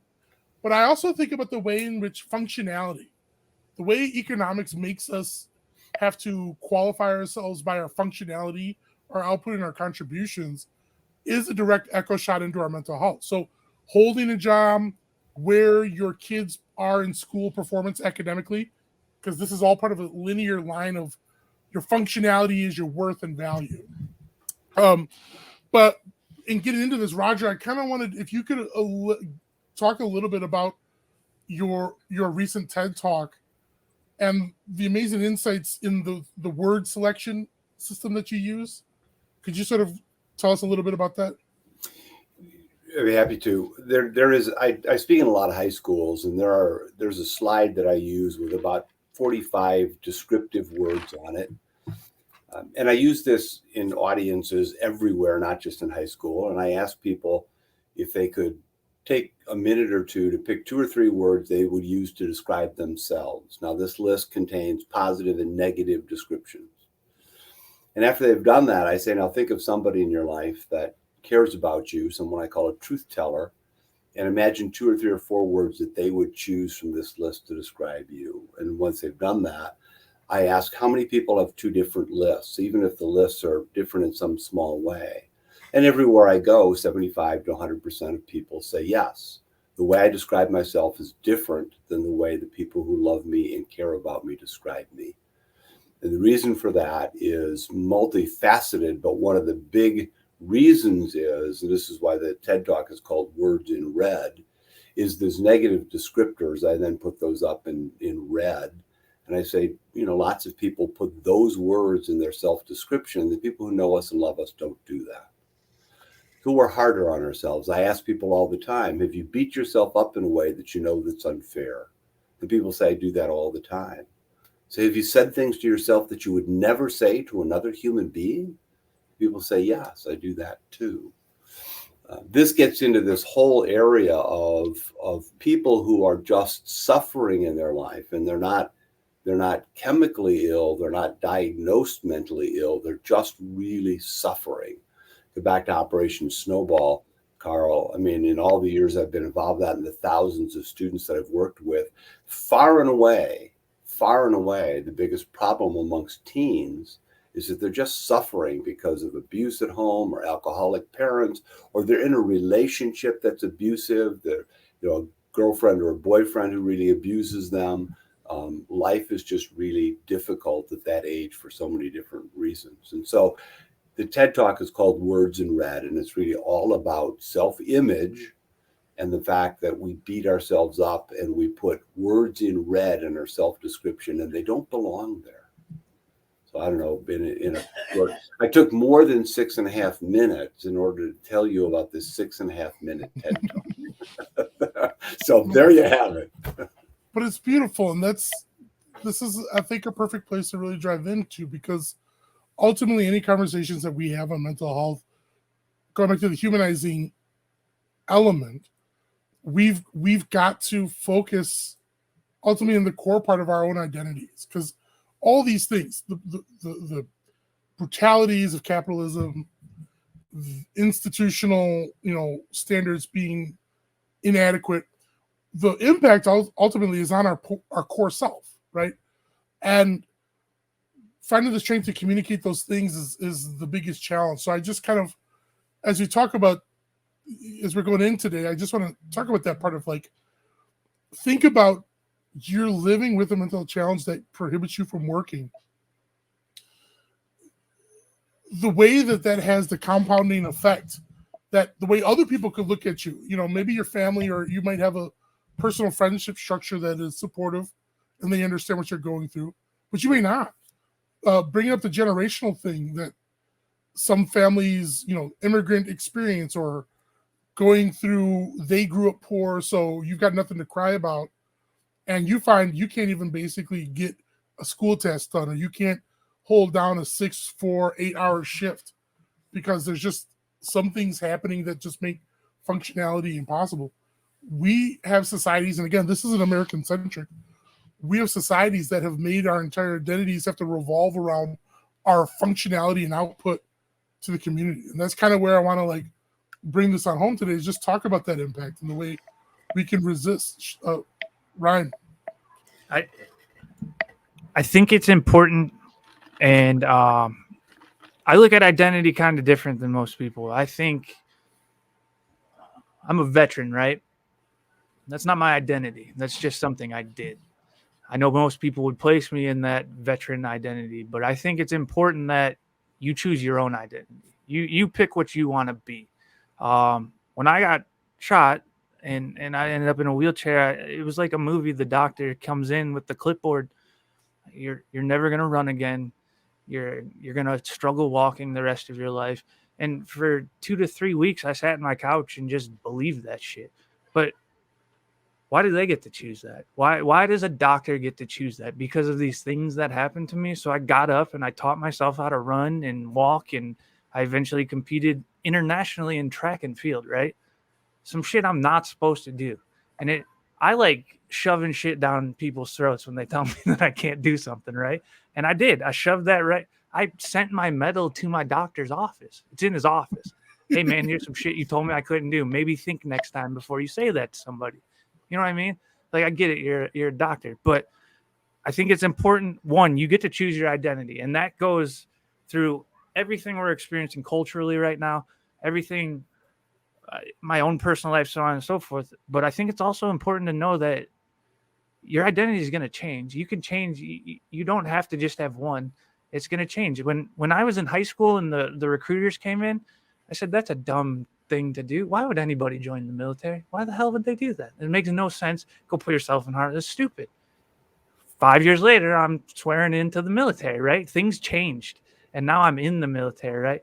Then I get hurt and I'm a veteran and so on and so forth. So I don't like labels. I don't like any of that stuff. I think you're just who you are. And you don't get to know who I am until we have that conversation.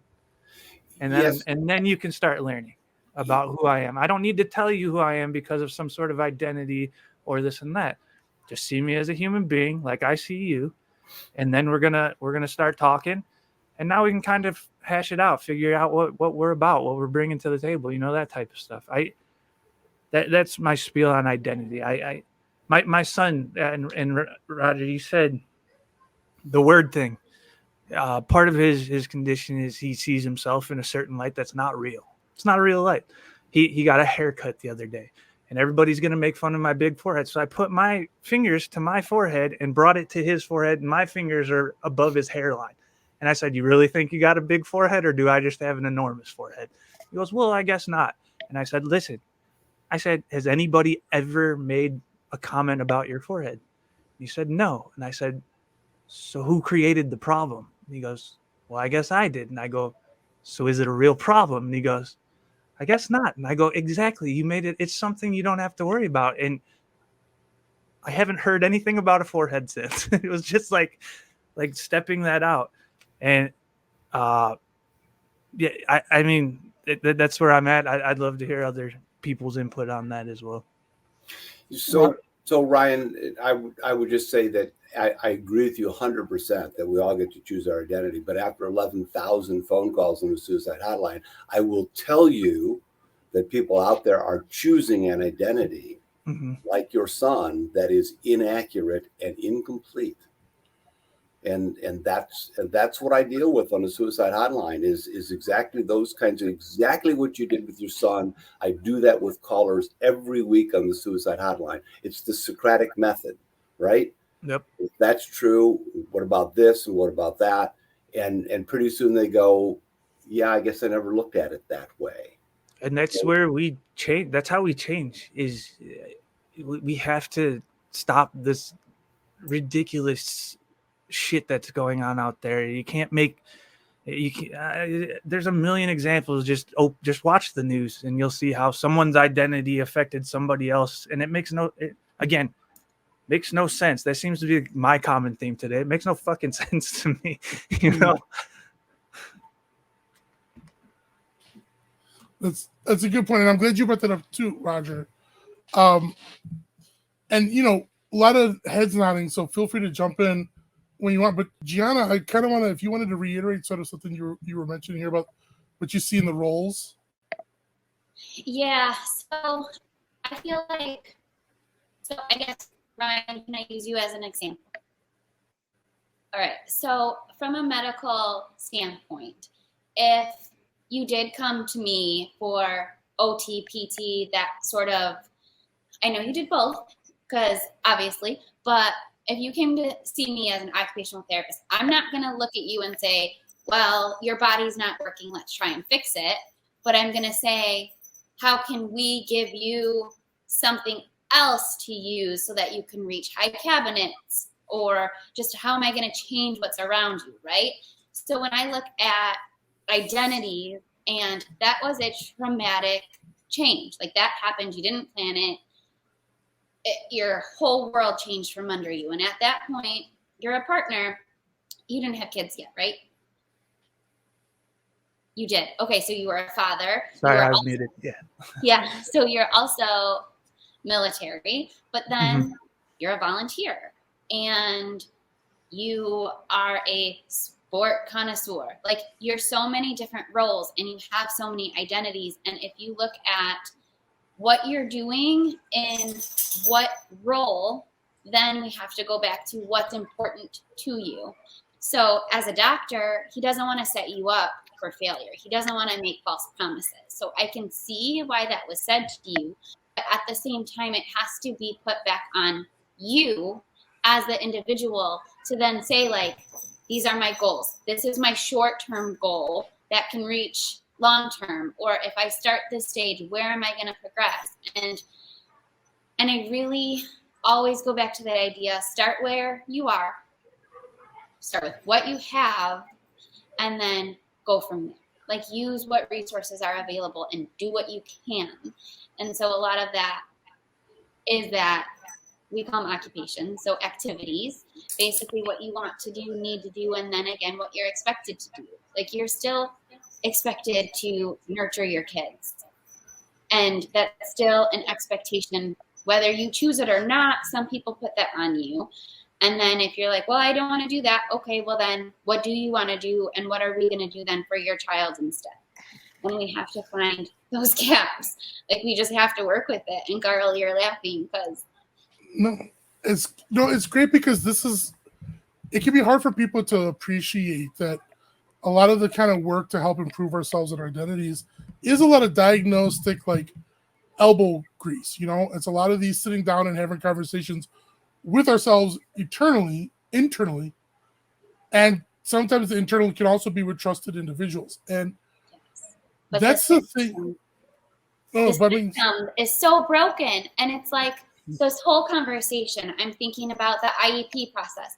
Well, if you're Chicago public school system, you can have a diagnosis. You can have a co-diagnosis. You can have this for 4 years, but you decide, oh, well, now my schoolwork's impacted by this diagnosis. Your school is going to say, sorry, we have a year-long wait list.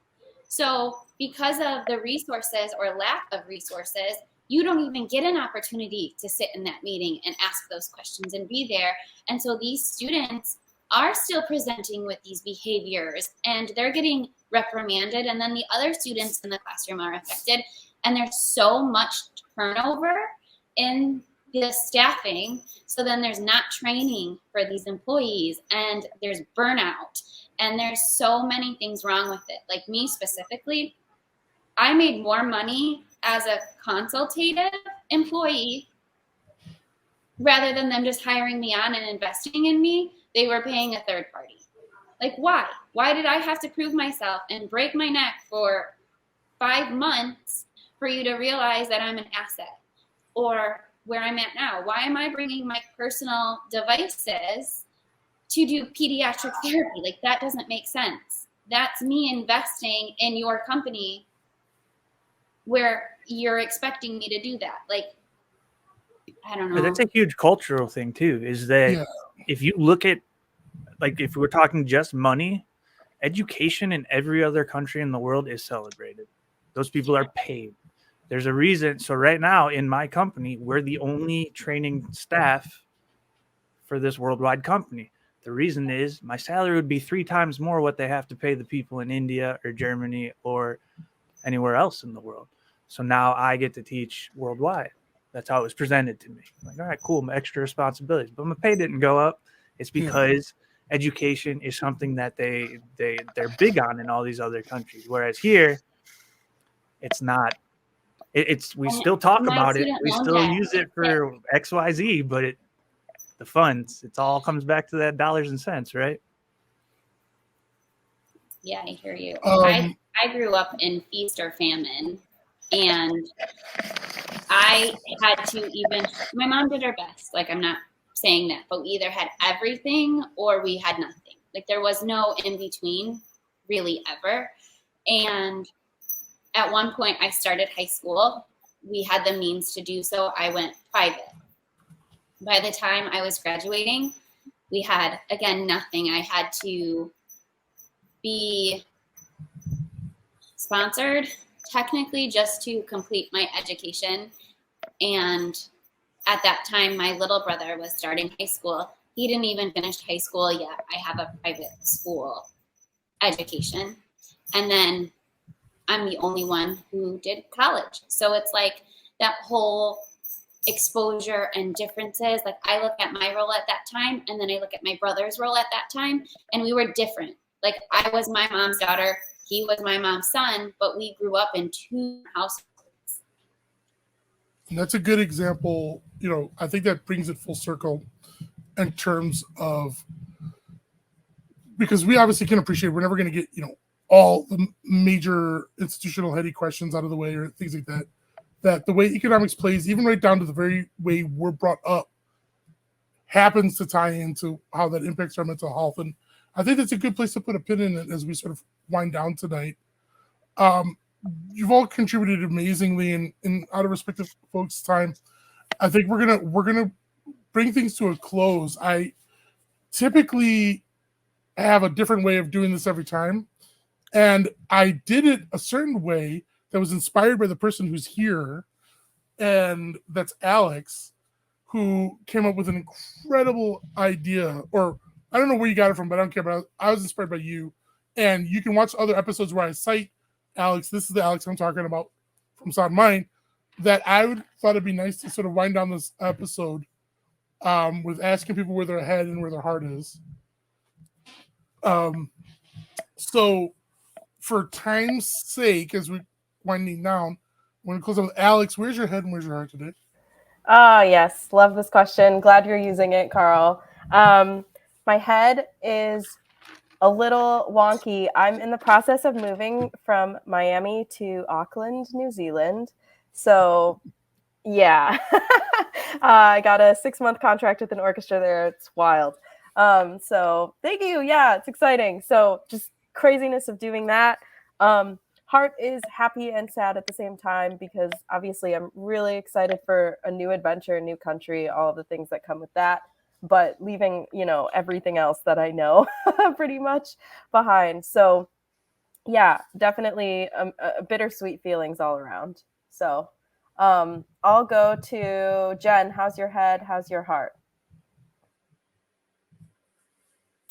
Oh, this is so fun. I don't even know. I'm honestly was just exhausted leading up to this entire month. Is exhausting because work is crazy, life is crazy, everything's a bit hectic. But as per the last time I joined this, I'm just so happy to be a part of it, because I learn something new every time I join one of these forums and meet wonderful people. So I'm super, super happy to have been here. So my heart is very happy. My head is already in Uganda. I go to New York for a social event this weekend, and then I fly to Uganda for work on Sunday. But similar to what we were talking about, it's all about building health programs where people feel supported and they feel human in their daily lives. So I'm excited for that. You guys were the best primer I could have ever had to start thinking about better health. So thank you. Thank you for having me. I'm going to pop it over to Gabby. All right. My head. I feel like my head is a little busy today, between work stress and then also just kind of taking in everything that was talked about today. I feel like just a very busy brain today. My heart, though, is feeling hopeful. Being able to talk to people who, for lack of a better term, give a shit, is very, very empowering. So that's where I'm at today. I'm gonna pop on over to Ryan. Oh no, I've been blown up twice, so my head's in 50 different places all the time, right? Let's start with my heart. My heart's full. It's happy. And that's a scary thing for me because that's not something I've been able to say in a long, long, long time. Little teary-eyed from that one. So appreciate the game, guys. Thanks. My head is telling me, I want to leave everybody who's watching and everybody here with one thing, and you might not be comfortable with it yet, but tell your story because it matters. The only reason my son is here is because of the groundwork that I laid from telling my story. He was brought up for the last 10 years in an environment where I laid everything out in front of strangers. And when he was in the hospital, they gave him the option. You can go get help at the institution. We have a bed for you, or you can go home. And he looked at me and he said, I want to get help like you did. Tell your story because it matters, even if it's small. Whatever it is, say it out loud. Tell it. People need to hear it, and that's how we start helping and healing and fixing these things. Oh, I got to pass it. I don't even know who's left. Ben, you're up because I like your hair. Oh, thanks, Shannon. Right back at you, man. My head is in two different places. Hoping that my internet improves at some point. So my bad for missing part of this. Second place is, I think I can acknowledge and understand, Carl has talked about, y'all all talked about from different perspectives, how these things compound in order to make talking about and reforming mental health more difficult, right? But at the on the other side of this, and riffing off of something that Carl said in the mental health and violence episode of Raising Visibility, when we all get together and we all push, right, we don't really know what's possible. So my head sees that for sure. I think from a heart perspective, I would echo a shot off of Gabby, right? Good to talk with folks to give a shit, right? Jianna, I bet. My head is all over, I guess, as well, but I'm really excited. And I don't typically leave this conversation always feeling this way. It a lot of times feels heavy. And even though this conversation is real and needs to be addressed and we all need to focus on it, I also know where my personal passions fall and how I want to progress my own self and my own use of my time. And I guess my identity, yes, I'm an OT and that's my brain, that's my life, that's what I do. And I love it and I'm fulfilled by it, but I'm also a volunteer through and through. And I could not fully commit to being in my field if I didn't also give myself completely without anything in return. So my head is grateful that I'm able to do that and I have those resources. And my heart is with the people who don't. And I'm really passionate about this whole, hopefully, web thing that we have going and this remote ability to be together. And hopefully we can create more community and deeper community. And my heart is in equality and access. So that's where I'm at. Roger. So my heart is both happy because I love being with this group of people and I learned so much, and I love being with this group. But my head and my heart are also sad and confused because we talk about mental health, but there, we face globally, racism and poverty and mental health and environmental issues, and I just get overwhelmed by it all. And sometimes I feel like I don't even know where to begin. So I do what I can, and it never seems like enough. So, who, Jen? Well, I think that is that it? At least. Yep. Okay, I'm sorry. Thank you so much, Roger. Carl. And Yeah, Carl, you don't get off the hook. Oh no, don't worry. We'll go to camera one, and because that is gonna conclude episode 6 and the season. Oh. we switched identities there. But in terms of where my head and where my heart are, and I was just doing this. We had a team meeting, the network team meeting yesterday when we were doing this exercise. Alex, I use it all the time. But I kind of want to. I was thinking about something that just sort of bubbled up to the top emotionally as folks were talking towards the end here for me. And Tanja Rutledge of AFSP, our guest from previous episodes, talked about the importance of sharing stories, and we've echoed that here. But I think about, I've been involved in mental health accidentally for a few years and formally for 15 years. And I think about the idea of this telling stories thing. Basically, I'm a suicide survivor. I attempted multiple times between the ages of 11 and 13. And there's other places where I've talked about the leading factors for that, but it wasn't all magic wand that got better. And when I'm alive, I basically spent a lot of time game facing substance abuse and using other unhealthy and high risk alternatives to cover up.